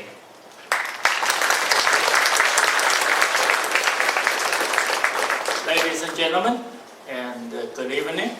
It is my pleasure and honor to present the AAEOY Distinguished Lifetime Achievement Award and the Distinguished Science and Technology Award to the 4 awardees. And well, I have been involved in this many selection nomination process before, and this is the most difficult one because we have so many qualified candidates. And fortunately, I have a very good team that supported by different local chapter, the CIE local chapter, and we come out a final selection here. And through the process, I also realized how much that Asian America has contributed to this great country. And our highest honor of AAEOY 2019 Distinguished Lifetime Achievement Award is award to Dr. Morris Chen. And well, some of you may not know who is Dr. Morris Chen, but I know his contribution, his development touched everybody's life.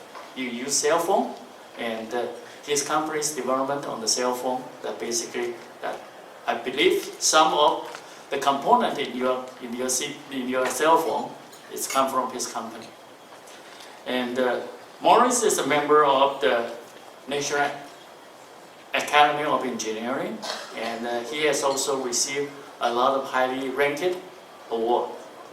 And he was born in China, and he came to United States, received his master's degree in bachelor and master's degree in MIT in mechanical engineering. Then moved to Stanford, get his PhD degree in electrical engineering.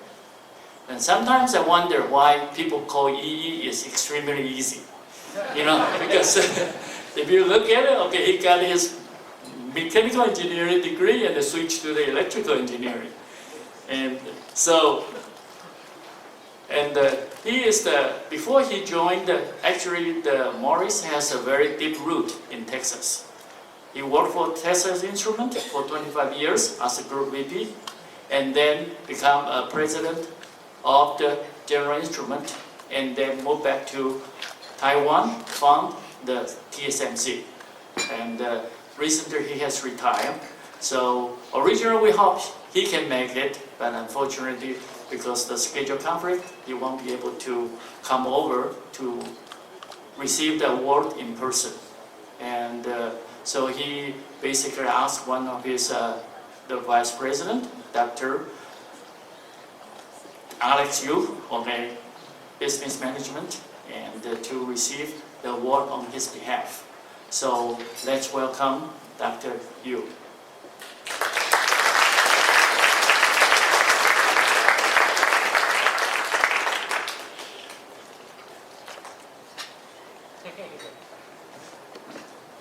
Good evening.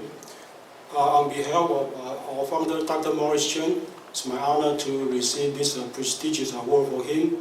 Dr. Chen regretfully could not come tonight to receive the award in person. He sent his regard and appreciation, but he did prepare a video. I will not spend any more time here to steal his thunder. Let's play his video. Greetings, honored guests of the 2019 Asian American Engineer of the Year Award and Conference. First, I would like to offer my sincere thanks for the conference organizers, the Chinese Institute of Engineers, USA, and the National Engineers Week program. I'm grateful and honored for this prestigious award that you have given me. I would also like to express my regrets for being unable to come to Dallas in person to give my regards. I'm grateful because this Lifetime Achievement Award seems to be a fitting book stop to my career in the semiconductor industry. That career in the semiconductor industry was actually my entire career. It lasted 63 years, from 1955 to 2018. It was a career that started in Boston, Massachusetts, and ended in Hsinchu, Taiwan. And this award is particularly meaningful to me because I have a connection with the organizer that gave me the award, the Institute of Chinese Engineers, rather the Chinese Institute of Engineers, USA. I remember that in 1976, more than 40 years ago, it was that institute, the Chinese Institute of Engineers, that invited me to go to Taiwan to participate in that year's Modern Engineering Forum. That was, in fact, my first visit to Taiwan as an individual. Before that, I had visited Taiwan several times, but always as a manager of Texas Instruments. 1976, the Chinese Institute of Engineers gave me an invitation to visit Taiwan to participate in the Modern Engineering Forum as an individual. And I'm thankful for that. And this award is meaningful to me also because it is being given to me in Dallas. Dallas was my home for 25 years. I have many fond memories of Dallas, besides the heat in the summer, of course. For 25 years, Dallas was my home. And in fact, for a long time, during those 25 years, I thought that I was going to retire in Dallas as well. That, of course, did not happen. But still, I have many fond memories of Dallas. At any rate, I thank you for this honor, and I wish you all the best.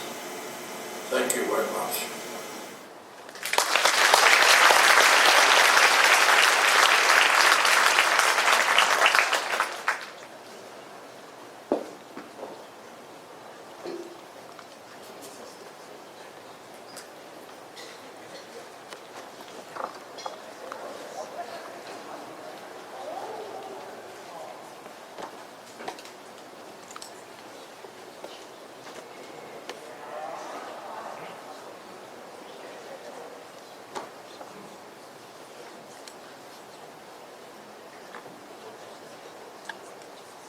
Every time we make a presentation, we always have a cheat sheet.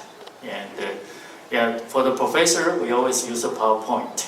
But this time, well, I don't have it, so I have to use my cell phone as my cheat sheet. Okay. So now we'd like to present the 3 awardees on the Distinguished Science and Technology Award. The first one go to Professor Zhijie King Liu. And Professor Liu, she is currently is the Dean of College of Engineering and Roy W. Carson Professor of Engineering at the University of California, Berkeley. So the citation of her award is for contributing to the nanometer scale field effect transistor and microelectromechanical relay technology for digital computation and the memory applications. She is an NA member, IAAEOY fellow, and an NIA member. Okay, so she basically get all the award, all the top ranked award. And so talking about the patent, she has more than 90 patents. And she has co-author and co-author more than 500 journal and the conference proceedings. And Professor Kim Liu was born in New York and brought up in Bay Area. And she went to the University of Stanford and get her bachelor, master, and PhD degree. So that's she married with 2 boys and 2 dogs and 2 rabbits. Okay, so I just wonder, okay, who is dog sitting there while she is here? And let's welcome Professor Kim Liu.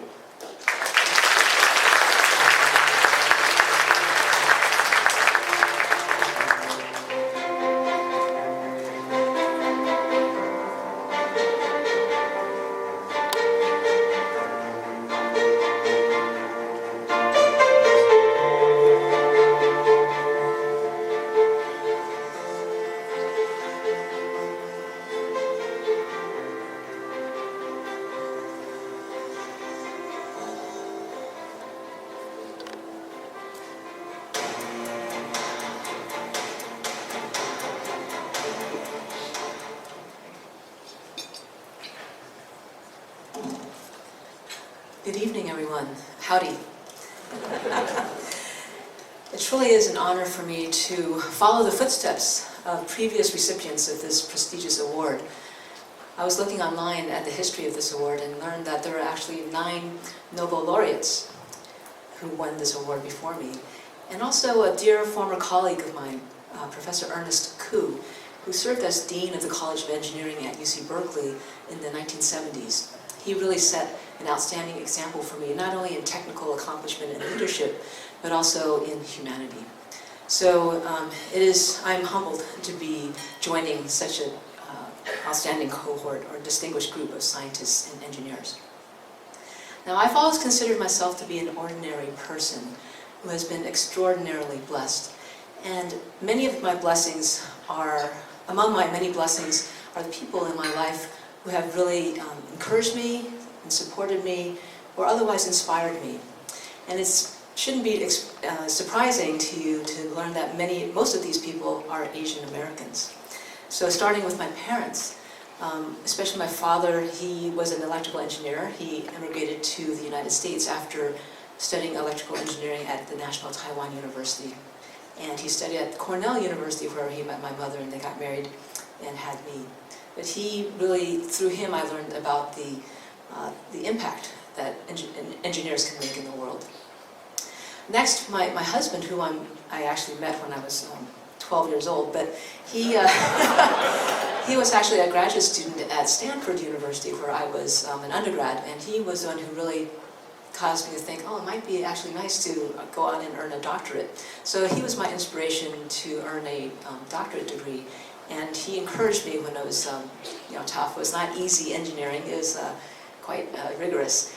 And so because of him, I actually ended up completing my doctoral studies and earned the PhD degree.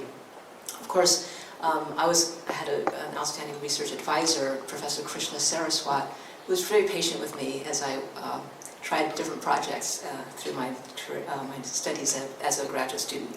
Now, my first job in the industry was at the Xerox Palo Alto Research Center, and so my first manager was an Asian American woman, Dr. Ann Chang. So she was my first manager, and she was a role model for me.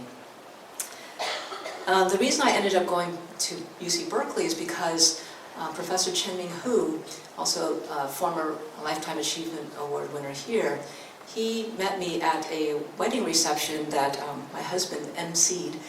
So it's a coincidence, I would say. and he learned about my research, and he encouraged me to apply for a faculty position at UC Berkeley. And even though I resisted, he was very insistent, and eventually I did apply, and I was fortunate to receive the job opportunity. At Berkeley, I also was mentored by the dean before me, Professor Shankar Sastry. He really saw some potential in me and gave me opportunities to serve in leadership as department chair and as associate dean. And that prepared me well for my current role as dean of engineering. And it's actually special for me to see Dr. Chi-Foon Chan, who will step up after me. I had the opportunity to work for his company, Synopsys, for a couple of years, and he certainly was an outstanding leader there, inspiration to Asian Americans, and all people. So, I never imagined that I would be receiving this award, to be recognized as an Asian American Engineer of the Year. So my hope for everyone here tonight is that you too will achieve far beyond your own expectations to help make the world a better place. And so I'd like to end by thanking the members of the AAEOY Steering Committee members who selected me for this award, thank the Chinese Institute of Engineers, the sponsors, the corporate sponsors, and all of you for giving me this opportunity to express my gratitude to you. Thanks very much, and best wishes.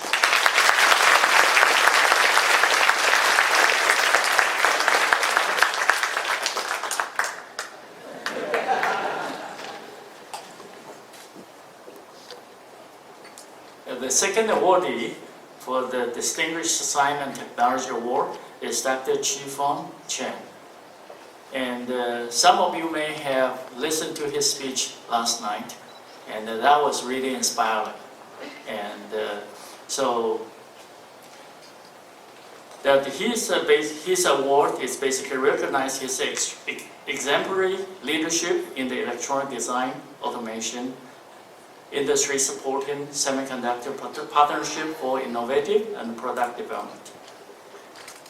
And he has been received again several awards, high-ranking award, and Dr. Chen was born in Taiwan, okay, according to his last night's speech, and they moved west to Hong Kong, and then moved west to Rutgers University to get his bachelor degree, and moved another west to Case Western Reserve University to get his master and PhD degree, and then moved west to California.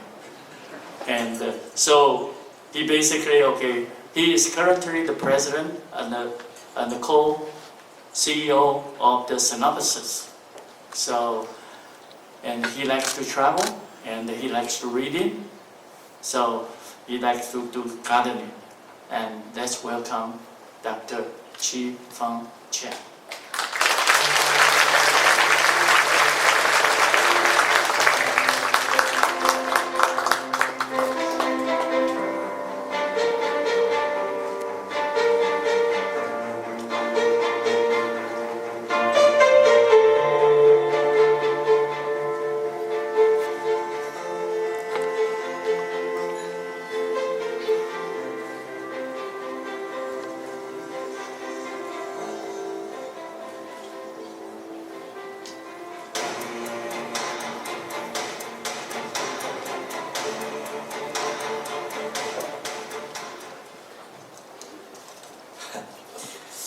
Well, hello.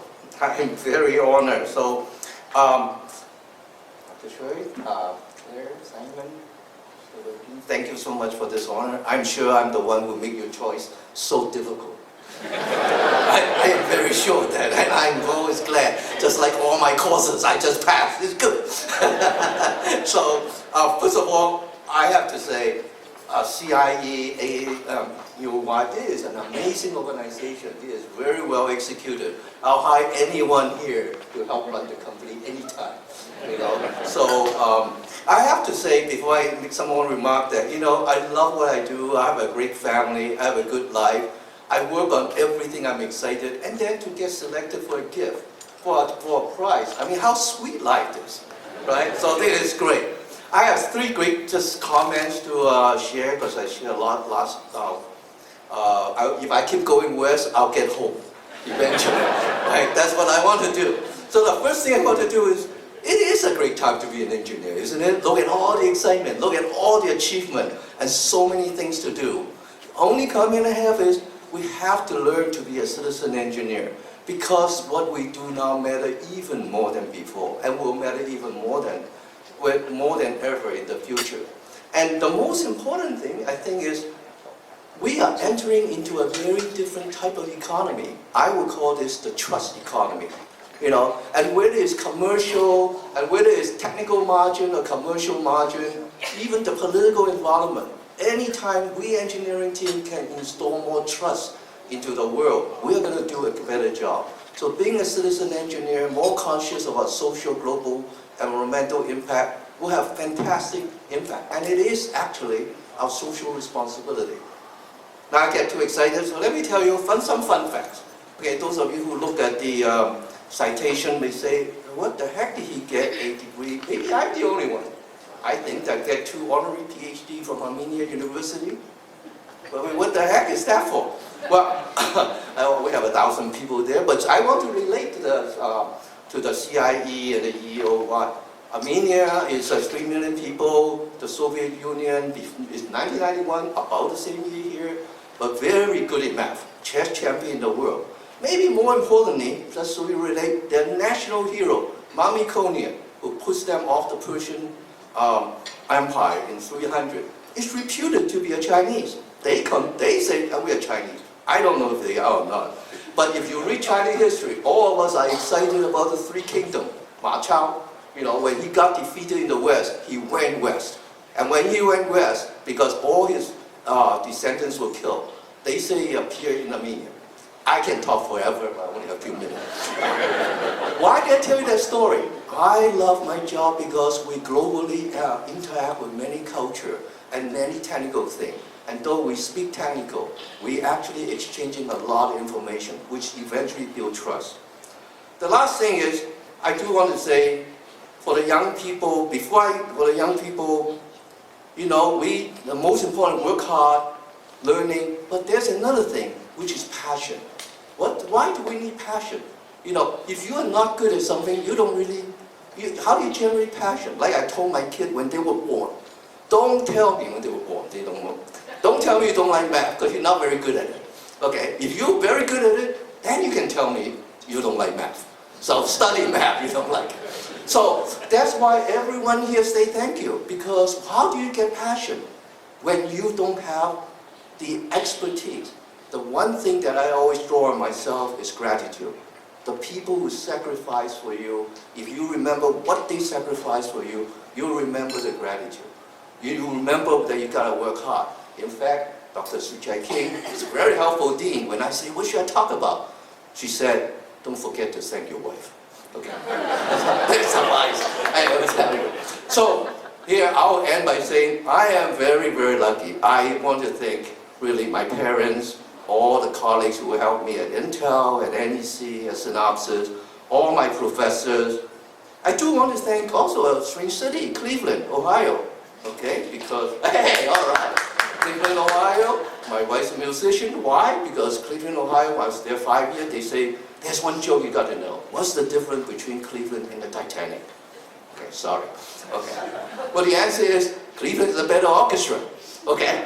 And I like, it's the orchestra who told me that joke, so I think it's fair. But there's another reason I left Cleveland, because I met my wife for 44 years there, you know, and she's a musician. And so being a very good student, I always listen to the professor. So thank you very much, my dear wife, who supported me all this time. So thank you.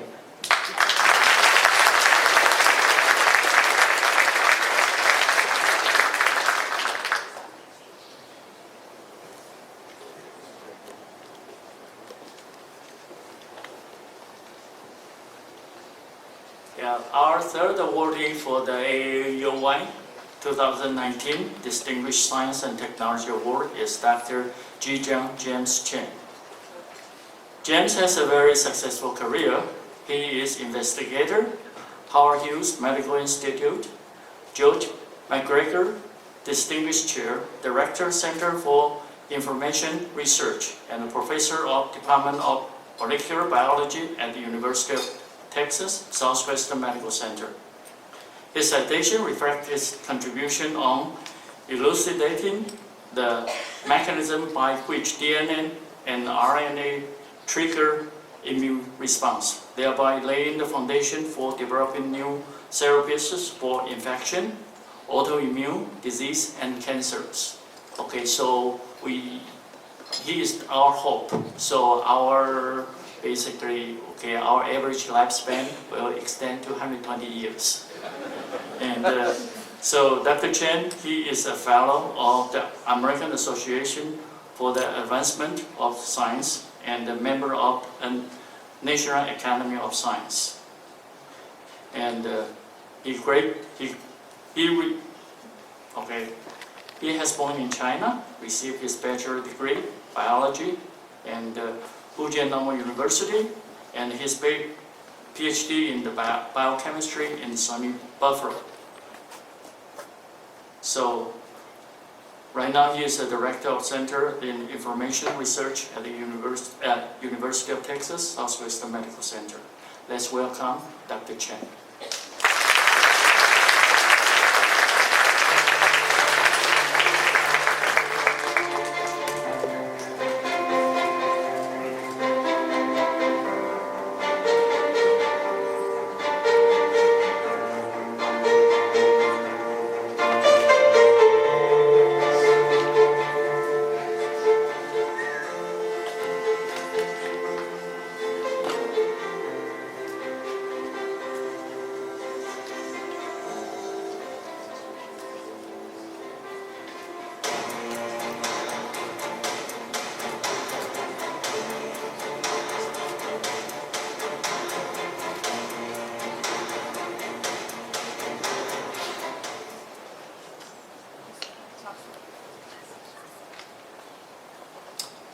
Okay, howdy. So, I am extremely honored and humbled to receive this award from you, the engineers.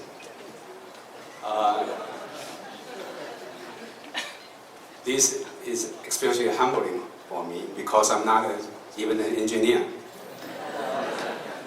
In fact, my wife Annie, who is here tonight, would tell anybody that I'm the worst engineer in this room. So anytime something broke down in our house, whether it's a thermometer or a light bulb, she would ask me to fix it. And I always reply, just call a handyman. So engineering really is not my forte. And so I settled to study biology. And after learning some biology, I realized how lucky I was. When talking to my engineer friends, they always complain about having to learn new coding language, from the basic C, Java in the old days, and now to Python and MATLAB nowadays. But for a biologist, I only need to learn one code, and that is the genetic code. Okay? So it's very simple. Just GCAT, 4 letters, 2 base pairs. Okay? And the best part about the genetic code is that it never changes. The genetic code has remained the same for the past 4 billion years. So I would like to thank the selection committee for giving me this award. I think this is a recognition for learning the simplest coding language. Now, in my journey to learning the genetic code and applying this to biology and medicine, I have many people to thank. First, I would like to thank my parents in China for raising me up and sending me through schools under very difficult circumstances. I would like to thank my wife, Annie, for her love and support throughout the years. And this is despite her complaint about me not being an engineer. Annie and I are very fortunate to have two wonderful daughters, Lily and Alyssa, both are in medical schools now. And just like many other scientists and engineers, I work very hard, and that means a lot of sacrifice on the part of the family. And I'm guilty, but I'm also very grateful for that. The work that's being recognized here tonight was done by a group of very talented and dedicated students and postdocs in my lab.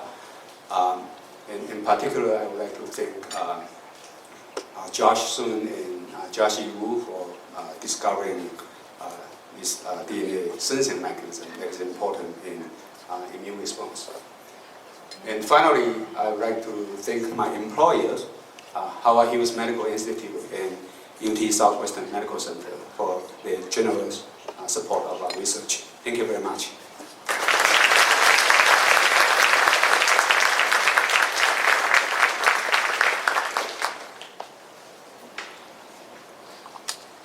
Well, congratulations for the 4 awardees, and let's give them another round of applause.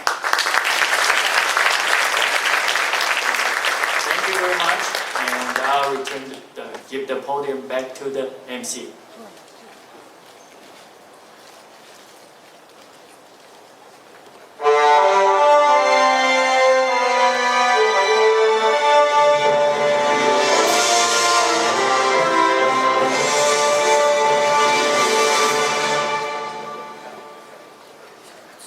Thank you, Dr. Wei-Jin Lee, and congratulations to our Distinguished Lifetime Awardee and our 3 Distinguished Science and Technology honorees. At this time, we have one last performance for you. I would like to introduce the Jiaping Shi Dance School. The Jiaping Shi Dance School was established in 2000 by Director Ms. Jiaping Shi, and the dance school is one of the largest and most influential Chinese dance schools in the DFW area. The mission was to be a home for Chinese folk dance enthusiasts to develop dance talents and enrich the cultural life in our community. Please welcome at this time the Jiaping Shi Dance School.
to continue with the third and final award segment. I would like to invite CIE USA National Council Chair, Mr. Simon Ma, and AAEOY Executive Co-Chair, Dr. Lun Cui, to come to the stage to present the awards.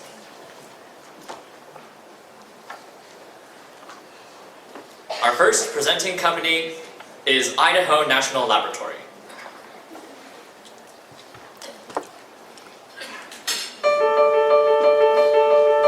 Idaho National Laboratory is changing the world's energy future by advancing nuclear energy, by securing and modernizing critical infrastructure, and by enabling clean energy deployment.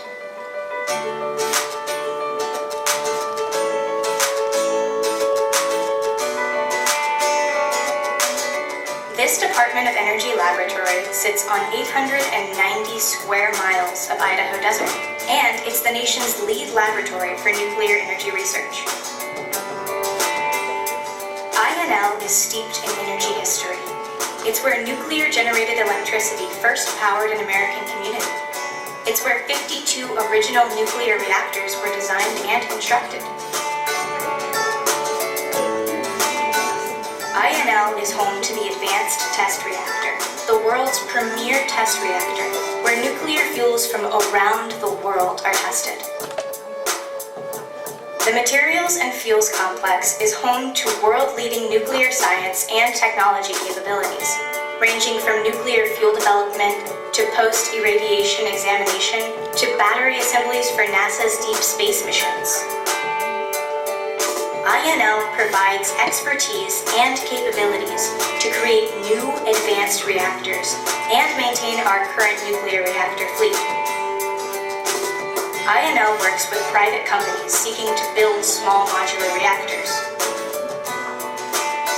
The lab works with industry to protect the power grid and provide tools and techniques to help critical infrastructure recover from cyber and physical events. INL is solving national challenges with energy storage and delivery, and we are making advances in transportation, bioenergy, and other clean energy options. To ensure the workforce of the future, INL promotes STEM education in public schools and offers hands-on experience through internships and postdoctoral opportunities. With dedicated employees, unmatched capabilities, and passion for collaboration, INL is solving some of our world's biggest energy and security challenges.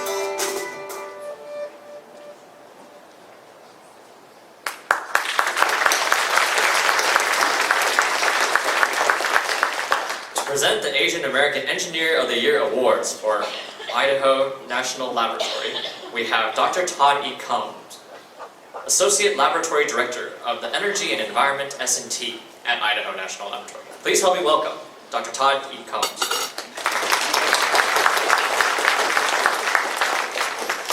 So it's a pleasure to tell you about one of our first honorees, Dr. Orion Liao. Orion is a Directorate Fellow in INL's Energy and Environment Science and Technology mission. Before becoming a Directorate Fellow, Orion managed our Energy Storage and Advanced Vehicles Department.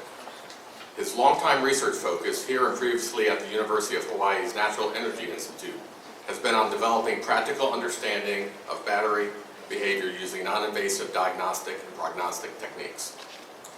Orion has co-authored more than 170 technical papers, 8 book chapters, and has filed 13 patents and patent applications. He is a Fellow of the Electrochemical Society, for which he has served as Chair of the Battery Division, Associate Editor and member of the Editorial Board, and on the Meetings Subcommittee. A native of Taiwan and the son of 2 teachers, Orion has always been inspired by the educational possibilities of science and how it relates to people's daily lives. As an example, at the Hawaii Natural Energy Institute, he worked with papaya farmers interested in finding a use for the non-marketable portion of their crop. Orion discovered the juice from ground-up papayas was effective in battery cells. He and his wife, Tamia, have 2 children, Rachel and Eric. Outside of work, his interests include travel, golf, and photography. Orion, please come to the stage to receive your award.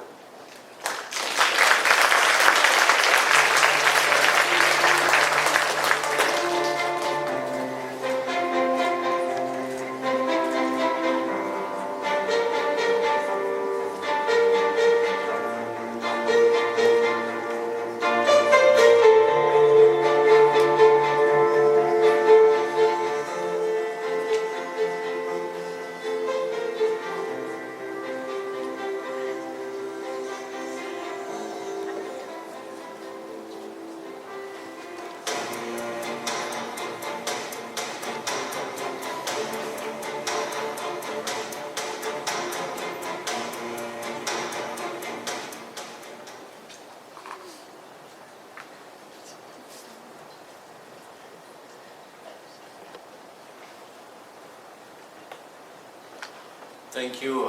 I'm very grateful to be here tonight. I'm also very honored. I think I would like to thank the AAEOY committee and organizers who organized this fantastic event. I think without their hard work and dedication, we won't be able to celebrate all the Asian Americans' great achievements. And so I'm very happy today can be one of them. I also like to thank the leaderships in Idaho National Labs. Without their support and nomination, I think I would not be here tonight.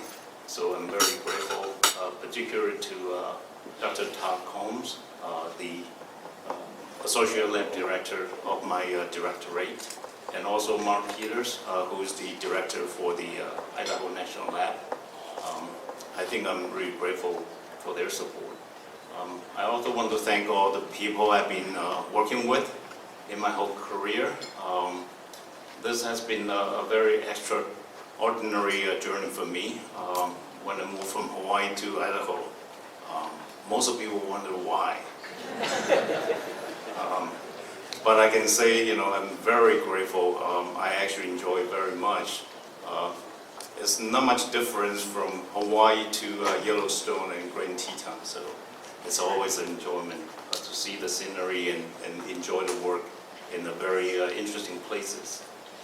I also want to thank my family and extended families who has supported me to become who I am today. And also, I want to finally thank my wife. I think she has been always by my side. She always do work that I cannot do well, so I can focus on doing something I'm doing well. So on our 35th anniversary next week, I think that this work will be a very important and very valuable gift to her. So I want to thank her, Temia. I make this far, but I think you own the award. Thank you.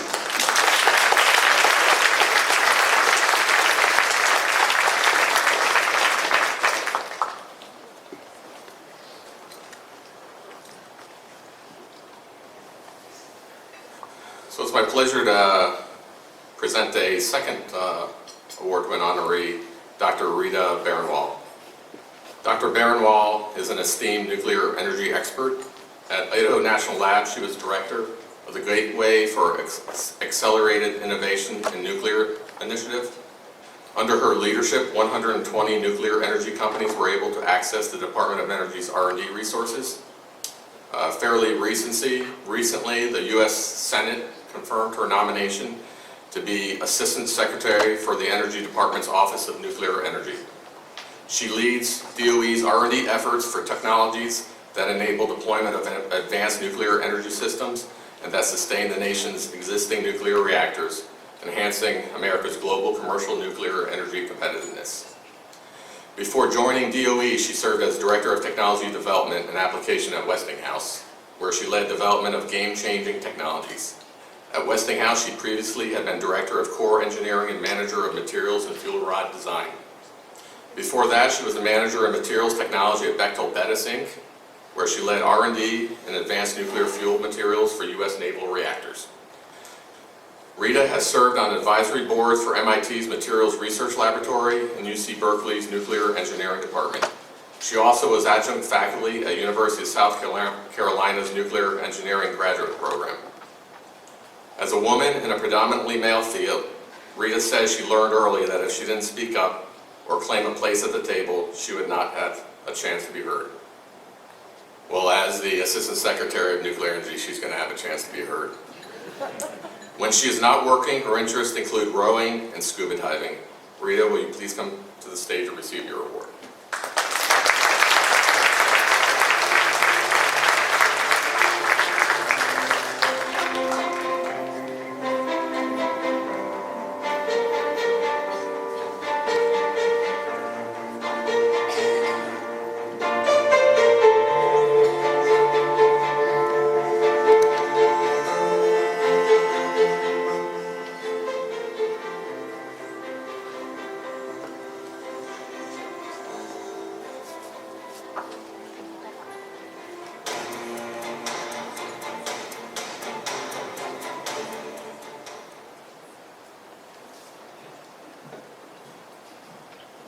Thank you very much to AAEOY for this award. I very much am humbled to be among the recipients with all of you. I'd like to attribute my success to two things. One is sacrifice and the other is support. I'd like to thank Dr. Mark Peters, who is the lab director for Idaho National Lab and the lab director's office, for nominating me and all of the support that I've received from Idaho National Lab over the past few years, as well as the support from my Westinghouse colleagues and that of my colleagues from Bettis Atomic Power Laboratory. I'd also like to acknowledge the sacrifice that my family and friends have put forth for me to be here. For example, today is my son's 17th birthday, and they are celebrating back in Pittsburgh, and I'm here celebrating this with you.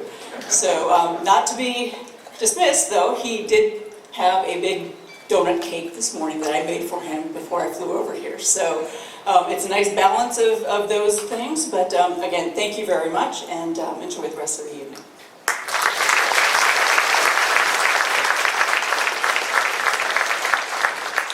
Congratulations, Idaho National Lab, and congratulations to Dr. Boyan Liao and Dr. Rita Bernwal. Our next presenting company is Texas Instruments. Every day, we are changing the world. We are dreamers, and we are doers. We pride ourselves on perfecting the small. Our 30,000 employees design, manufacture, test and sell tens of thousands of products, tiny electronic chips that are key ingredients in things you experience every day. Look around you. We are there. From connected cars to intelligent homes, from self-monitoring health devices to automated factories. Our technologies are adding intelligence to every type of electronic system, making them safer, smarter, and more efficient. With our global sales team of engineers, our website with deep technical resources, our broad portfolio of products, and our investments in our own advanced manufacturing, we have a unique approach to helping our customers make their design dreams a reality. And along the way, we remain true to our deeply rooted values of integrity, innovation, and commitment. Wherever our ingenuity shines, new possibilities emerge. Chip by chip, design by design. At TI, we are creating world-changing technologies every day, and we can't wait for tomorrow.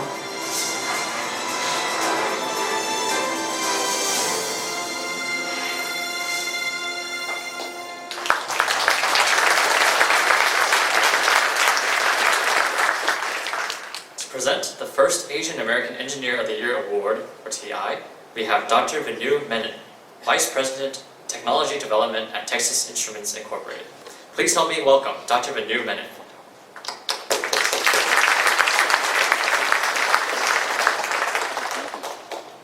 Good evening.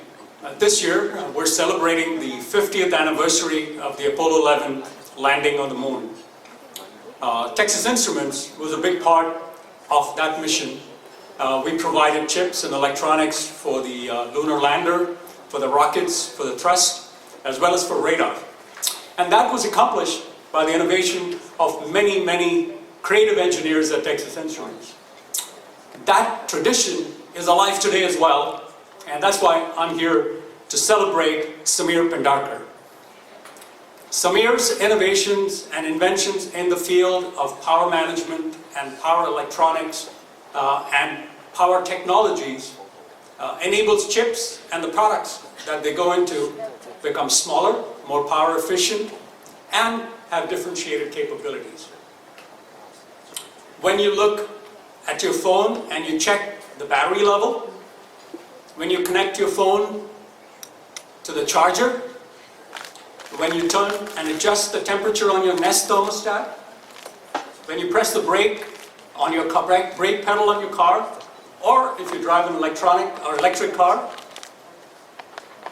when a doctor you go to uses ultrasound to show you the first image of the baby in the womb, there's a pretty good chance that you have been touched by one of Samir's inventions. Texas Instruments has over 30,000 employees, but we have only 3 senior fellows. Senior fellow is the highest rung on our technical ladder. And Samir is one of them, and he's the youngest one of them. Samir has been recognized by the Texas Academy of Medicine, Engineering and Science with the Edith and Peter O'Donnell Technology Award. Earlier today, we've heard of the impressive count of patents from many of the awardees today. I'm happy to report that Samir has the highest today, at 170 and counting. He'll be at 200 before you know it. And all in all, Samir is a really nice guy. And that matters a lot to me, his colleague, and to the other folks who works with him. So please join me to welcome Samir Pendarkar to the stage.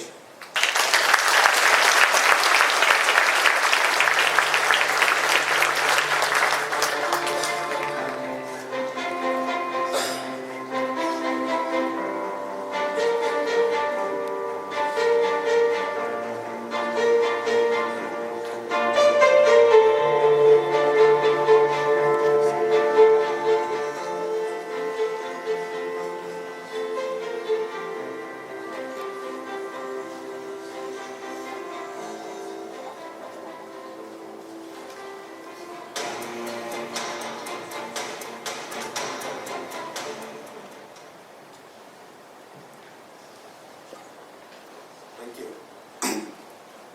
I'm deeply honored to get this prestigious award. And it's an honor for me because it's for the work that I dearly love. So for that, I would like to thank the Chinese Institute of Engineers as well as the AAEOY program, not only for the recognition, but also for the outstanding conference that they have arranged the past 2 days. And of course, this memorable evening. So thank you. I would also like to thank TI and all my colleagues at TI for all the various opportunities that they have given me over the years. It's because of that I am here. I want to thank Manju and Menu for being here. Menu has been a great inspiration for me and an invaluable mentor. And last but not least, I do want to thank my wife, Swati, and my daughter, Sania, who's here, as well as Saili, who couldn't be here. But they have been always there to encourage and support me. So thank you and enjoy the rest of the evening.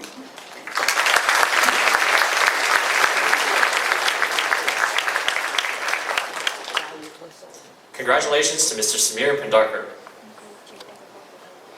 To present the second Asian American Engineer of the Year award, we have Mr. Jeff Dugan, Product Line Manager at Texas Instruments Incorporated. Please welcome Mr. Jeff Dugan.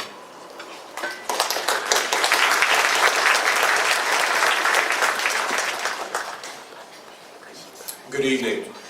I have the honor and the privilege to introduce Dr. Claire Young to you all this evening.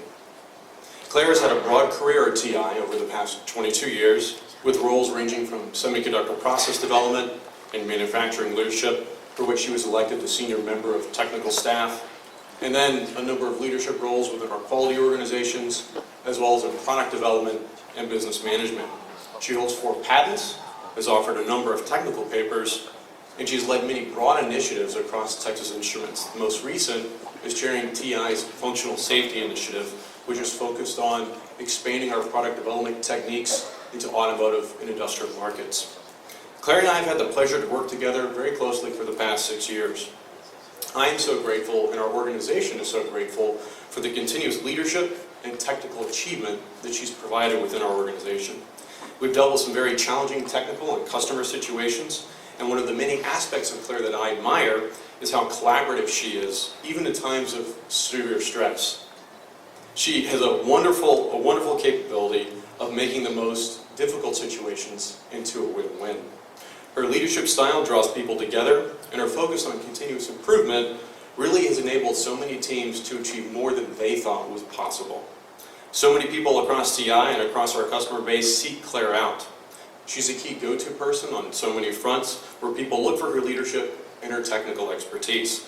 Sometimes we wonder how she does it and if Claire ever sleeps at night. For those of us that work closely with Claire, what we value the most is the friendship and the trust that we have with her. She's always available, she's always looking how she can help those in need, and she's always operating with the utmost kindness and conscientiousness.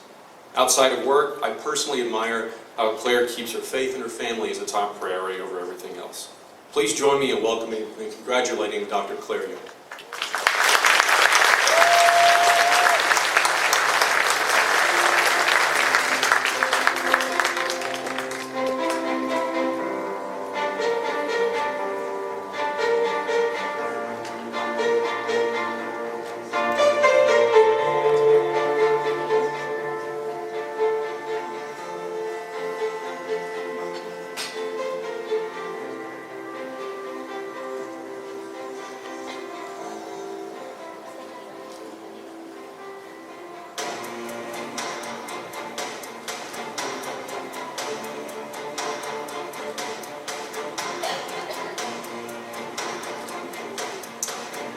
Jeff, thank you so much for the introduction. I'm sure I'll be able to sleep very well tonight. I want to first thank Texas Instruments for giving me many opportunities in the past 23 years to learn, grow, and also serve in the community. I also want to give a special appreciation to my family and friends for their love and encouragement. And through this year's AAEOY event, I have made more friends, all of you. With your passion and also commitment, I'm very confident that we can work together to come up more creative solutions and even prevent problems from happening to make this world a better place for us and also for the next generation. May God bless all of you. Have a wonderful evening. Thank you.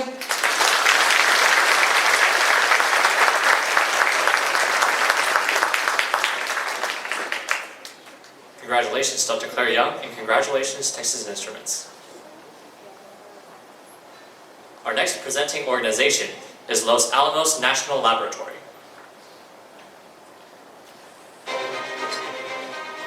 Our laboratory has a proud history of science in the national interest that stretches for more than 75 years. That history began with the Manhattan Project. Today, we rely even more on that level of expertise for certifying the safety of the nation's nuclear stockpile through very complex simulations on some of the world's most powerful supercomputers.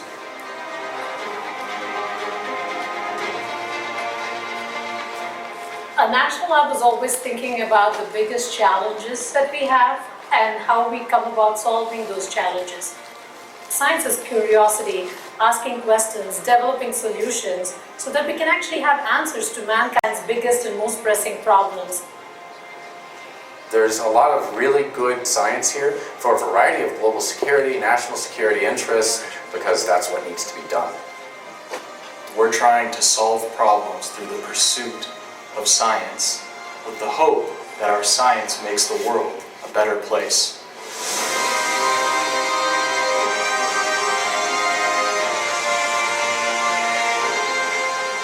Science here at Los Alamos is definitely not a one-person venture. We have experts here from all over the world, and we also collaborate globally. The collaborative nature of Los Alamos allows for experts in all fields of science to come together to solve big problems. Problems that are too big for one person working in isolation to solve. This diversity of scientific thought has always been the laboratory's greatest strength.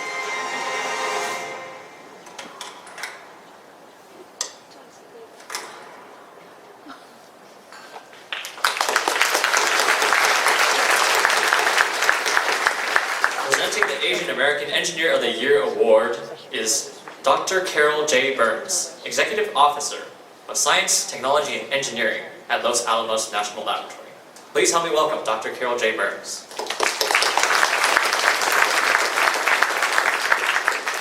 So I'm privileged to be able to introduce Dr. Venkateswara Ardesari, or D.V. Rao, of Los Alamos National Laboratory, being honored as Asian American Engineer of the Year. Dr. Rao currently serves as our Program Director for Nuclear Energy. The citation for his award notes that his career has been characterized by sustained excellence in the fields of nuclear science and engineering, and the commitment to broadening the role of nuclear energy in national security and space exploration. Dr. Rao's accomplishments are varied and significant. His expertise spans the areas of reactor design and safety analysis, non-proliferation, and nuclear facility design. His analyses have contributed to modernizing the infrastructure now critical to our nation's nuclear deterrent. He's also managed organizations at Los Alamos at the group and division level, contributing to nuclear security, homeland security, and defense and civilian nuclear energy. He now manages our nuclear energy programs, but we also rely on him to be a senior technical contributor and cross-program resource. He nucleated a team of engineers and was co-inventor in the design and demonstration of a new generation of small self-regulating reactors. This class of reactors has been part of a renaissance in nuclear energy. When such a reactor is commercialized, I believe it will be in no small measure due to the skill and determination of DV and his colleagues and collaborators. DV was born in rural Southeast India. After obtaining both a BS and an MS from the Indian Institute of Technologies in Kharagpur and Kanpur, he received his PhD in nuclear engineering from the University of New Mexico. He's devoted to his family, including wife, Dr. Anjali Desari, and sons, Sudeep and Shanak. He gives back to this community by serving on the advisory committee in nuclear engineering for his alma mater, and he participates in educational opportunities and mentors many students from different universities. Please join me in welcoming DV to the stage to receive his award.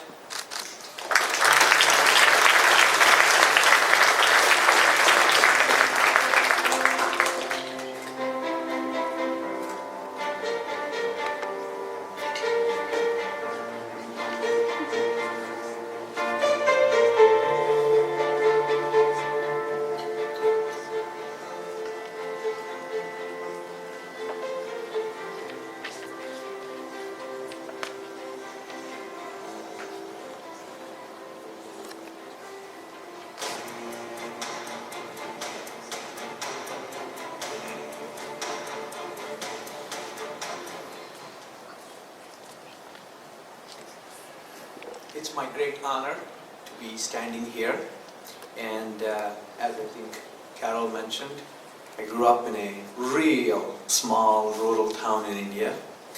All the way from beginning, always looked up to, I guess actually I'm taller than him, so my brother, I always looked down to him, and I'm so glad that he came all the way.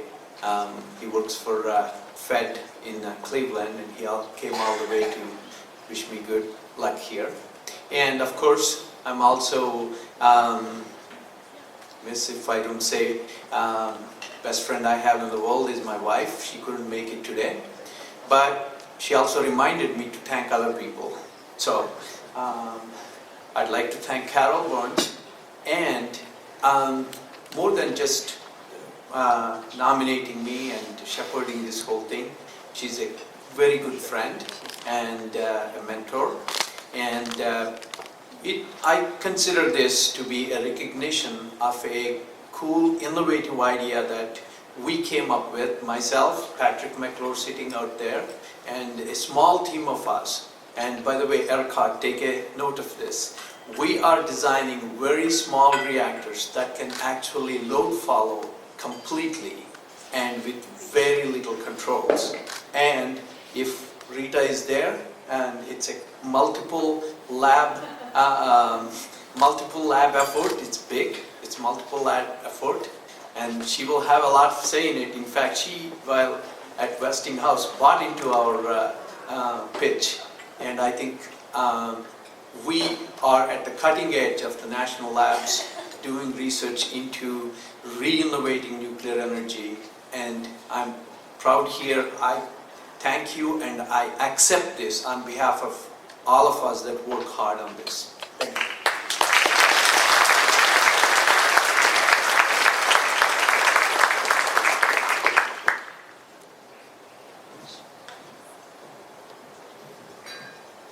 Congratulations. Congratulations, Dr. Venkateswara Ardesari, and congratulations to Los Alamos National Lab. Our next presenting organization is Sandia National Laboratories.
Presenting the third Asian American Most Promising Engineer of the Year Award tonight, we have Dr. Kate Lin, the Director of the Material, Physical, and Chemical Sciences Center at Sandia National Laboratories. Please welcome.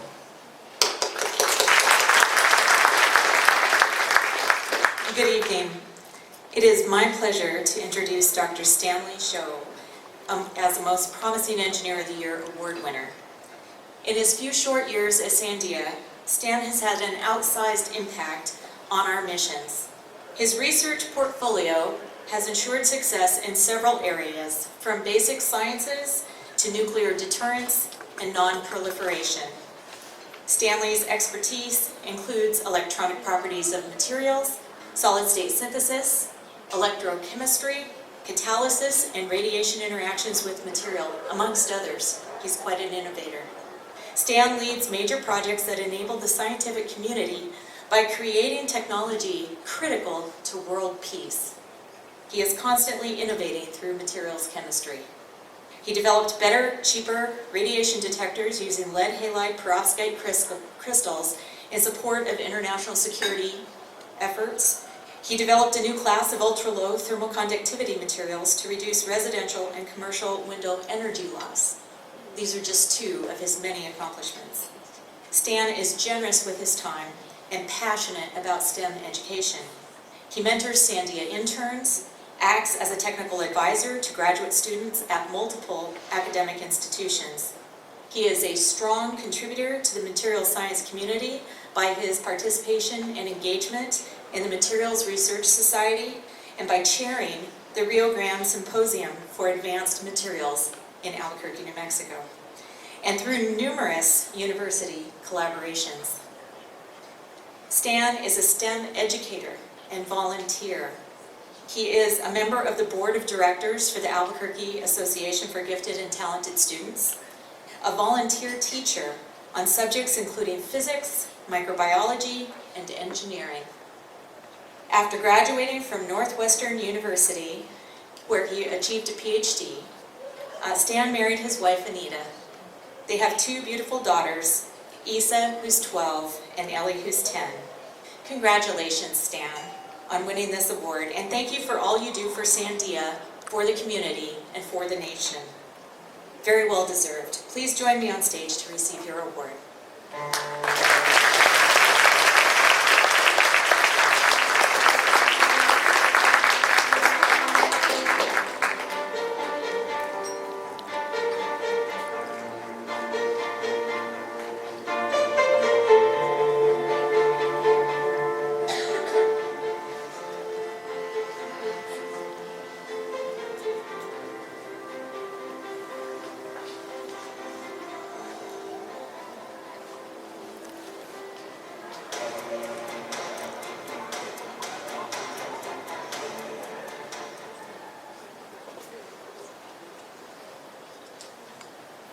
Good evening. We're almost at the end.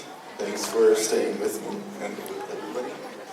So to start, I'd like to thank CIE and the organizers for putting on truly one of the most spectacular events I've been to in my lifetime. I understand it's a tremendous amount of work to make this happen, so I'm deeply appreciative. And of course, I'm very humbled and thankful for the award that I'm about to receive. It is, of course, the most promising engineering award, which means I have a lot of work ahead of me to hopefully accomplish greater things. I'd like to thank the individuals at Sandia and Department of Energy, of course, Mark Sellers, Kate Hillen, Jeff Nelson, Ryan Haggerty, Tim Ma, and many others for nominating me and supporting my career so that I'm here today. I'd also like to thank my wife, Anita, and my 2 kids and son, Ellie, whose humor and patience allows me to do what I do. My work is truly a game. It's play for me. So coming to work is actually truly exciting. To communicate that excitement for science and technology for the next generation, I try to volunteer for organizations such as Campersand, Agates, and others, and their allowance for me to play with them has truly also been humbling. So with that, thank you. Thank you for the award, and thank you for the wonderful event.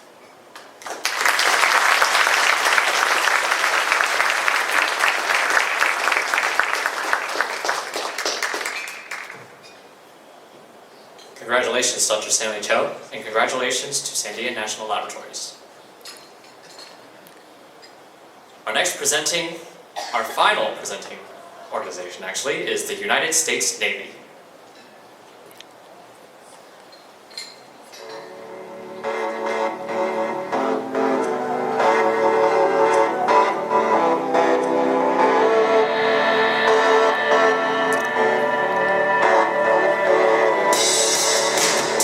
With 4 locations, we support the fleet and the entire Department of Defense.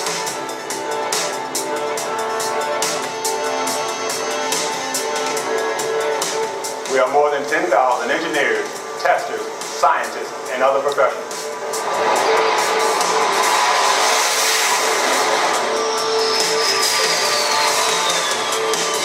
We're the busiest flight test center in the world with facilities you can't find anywhere else.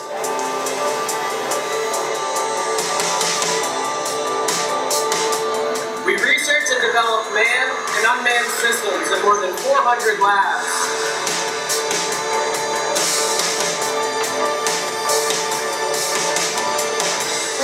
Like we fight, with ranges and test facilities that support every step of test and evaluation.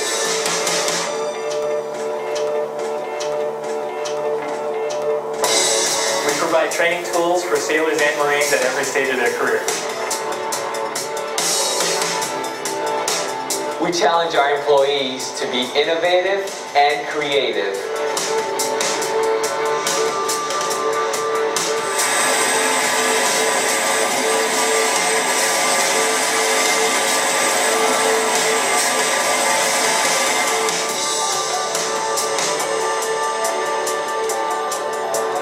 We bring faster solutions to manufacturing, prototyping, and engineering challenges.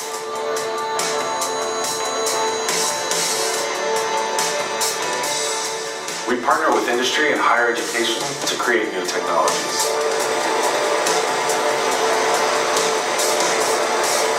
We are not AD, where work gets done. Where work gets done. Where work gets done. Where work gets done. Where work gets done. Where work gets done. Where work gets done.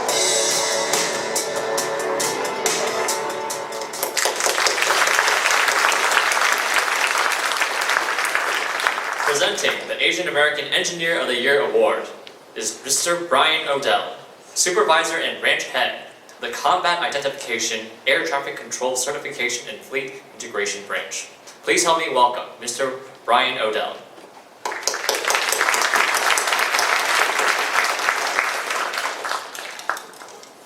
Good evening, everyone.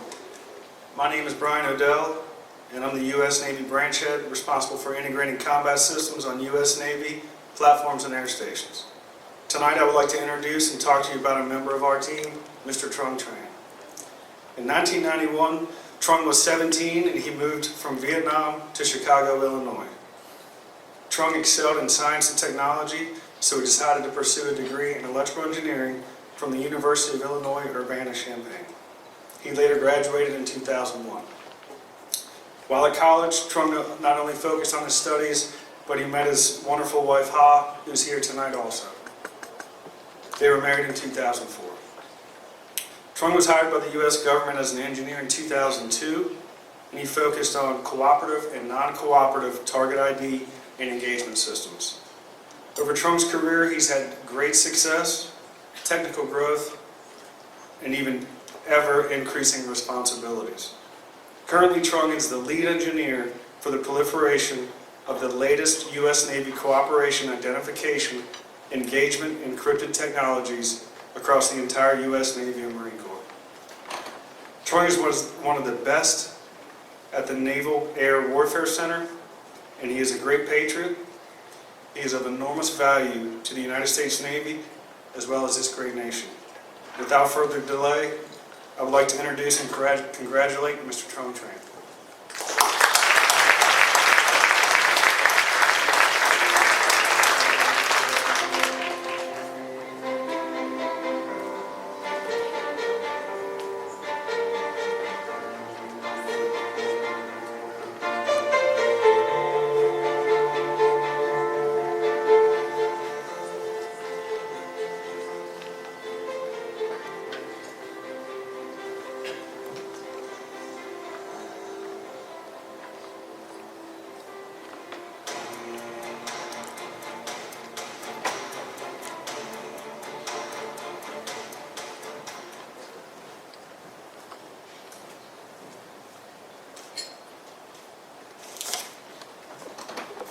Thank you, Brian, for the special introduction.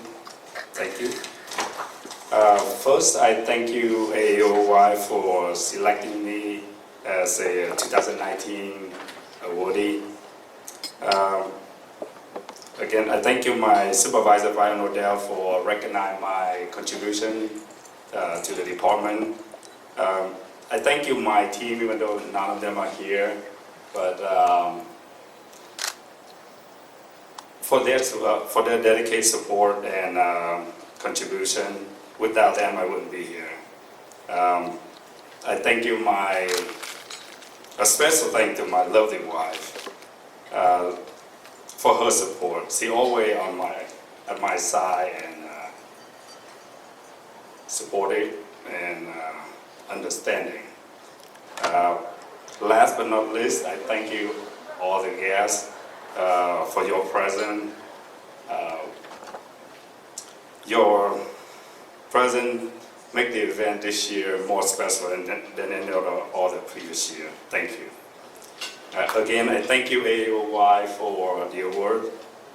I am deeply humbled and honored to accept it. Thank you.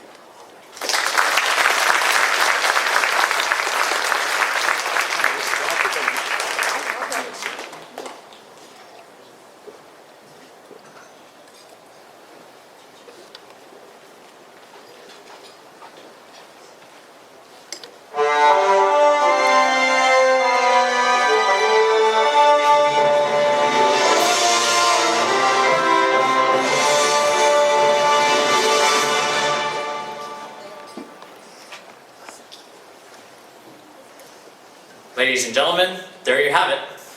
Some very impressive people have been honored here tonight, and by extension, their teams and organizations of which they are a part. Let's give them all one raw round of applause.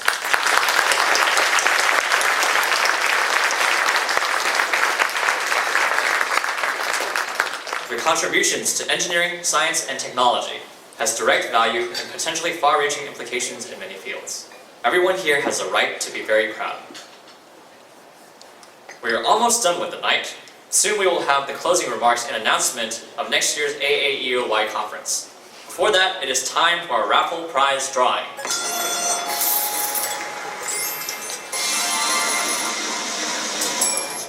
The raffle prizes are the Ring Security Doorbell and an Apple TV, and they can be picked up after the ceremony at the registration desk. To draw our raffles, I'd like to invite AAEOY Chair, Dr. Claire Yoon, and Co-Chair, Dr. Lun Cui, to come back to the stage.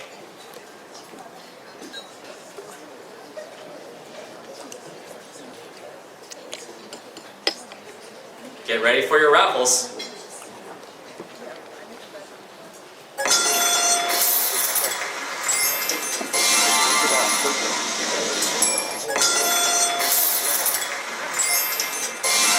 And the first raffle number drawn is 6343694.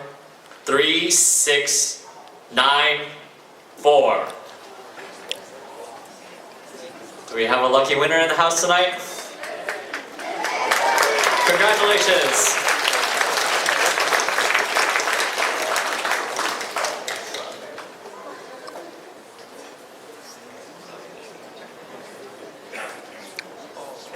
Now is the time for our second and final raffle draw. Drum roll, please.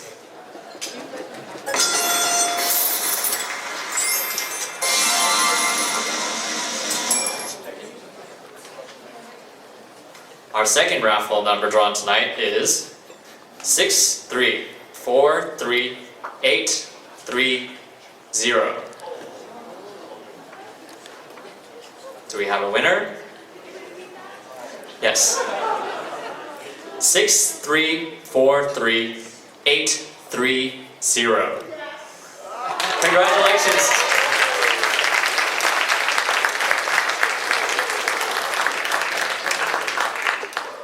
Once again, you can pick your prize afterwards at the registration table. Thank you very much. At this time, thank you very much, Dr. Claire Yoon.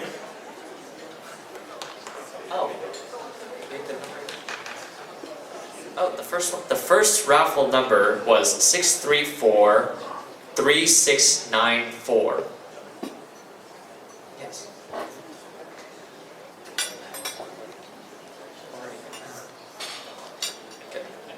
It is now time for our Asian American Engineer of the Year Co-Chair, Dr. Lun Cui, to deliver the closing remarks and announce the 2020 conference.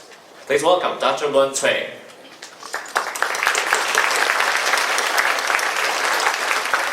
Thank you, everybody. I promise it's going to be short. So it has been a very exciting and long 2 days. I hope you found this program meaningful and memorable. CIE USA DFW chapter is very humbled to host the event this year. On behalf of the 2019 AAEOY committee, I would like to congratulate all the awardees. I would also like to thank all the sponsors, all the honorable guests, and our committee, our advisors, and all the volunteers. I'd like to give them a big round of applause.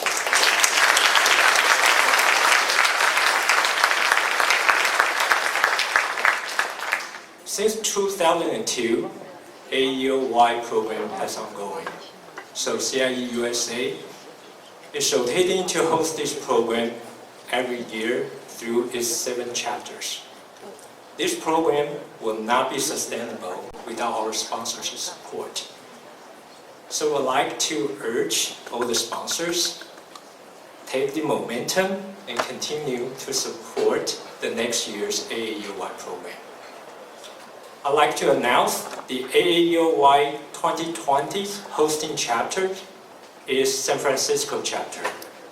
Here, I would like to invite all the 2019 AAEOY committee and all the members from San Francisco chapters to get on the stage so that we can pass the AAEOY seal to you.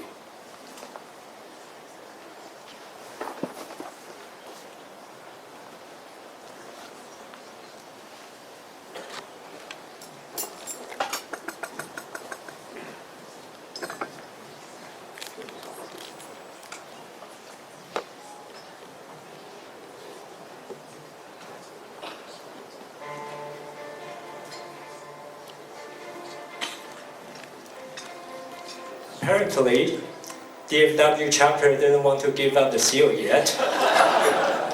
We forgot to bring the seal to the stage. But we'll shake hands as a gesture.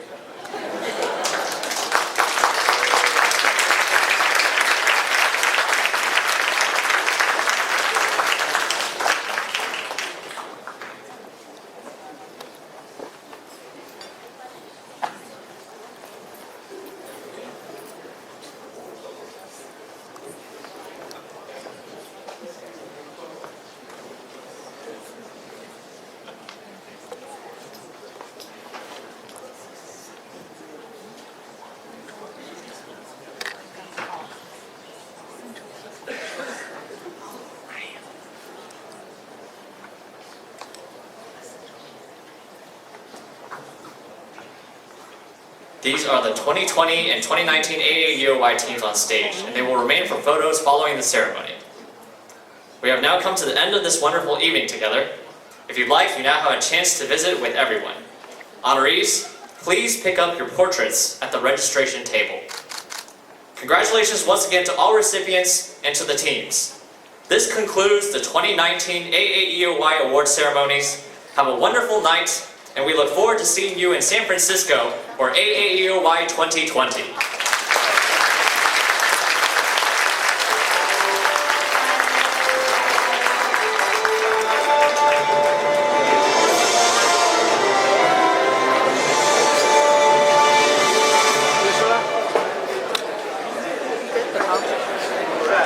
哎呀，终于结束了。然后这个怎么明天给你要怎么样？Google Drive。啊？Google Drive。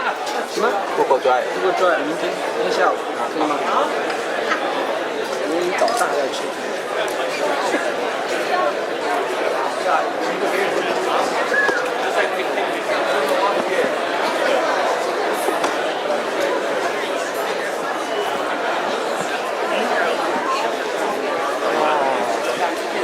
你的宝贝女儿啊，我的，这是你的，真的漂亮。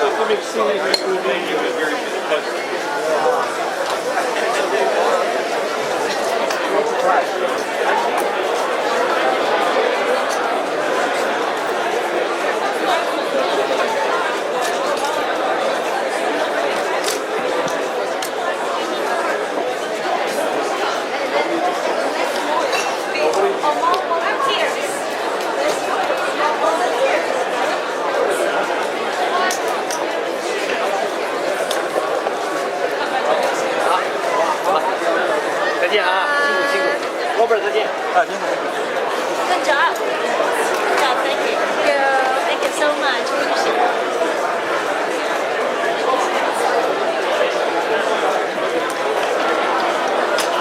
Hello. NATI people still here? Please come to the stage. NATI, if you stay, please come to the stage.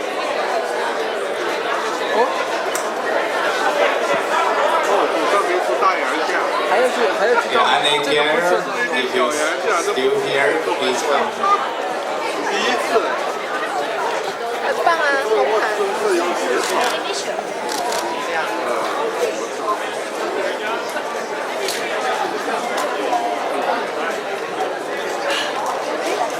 电是2个小时，你知道吗？结果用了3个半小时，还不死。啊？什么？你得用 memory， 你得硬。 Currently on stage for photos, requests are all TIers. from Texas Instruments. Good job. Hey, Robert, some people impressed with your job. They ask you, the autofocus, is auto or your hand focus? That's what I get. Because After Texas Instruments, Boeing would like a picture, so Boeing, please be ready if you're from Boeing. Yeah, he's a master here.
Okay, right after this one, can Boeing staff come up to the stage? Right after this one, okay, right after this one.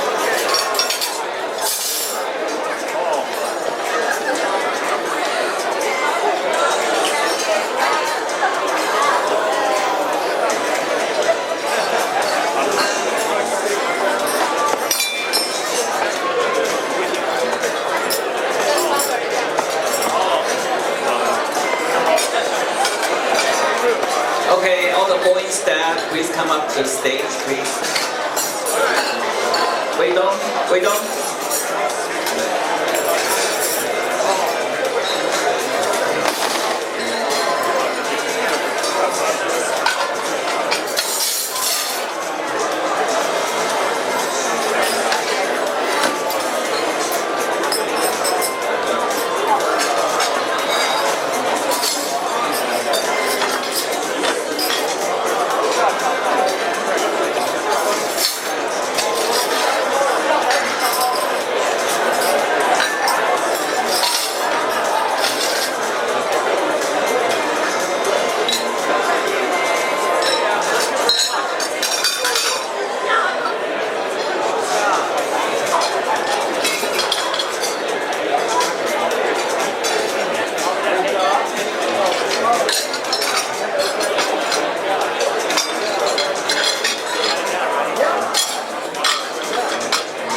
给你的，然后你们做很多工作。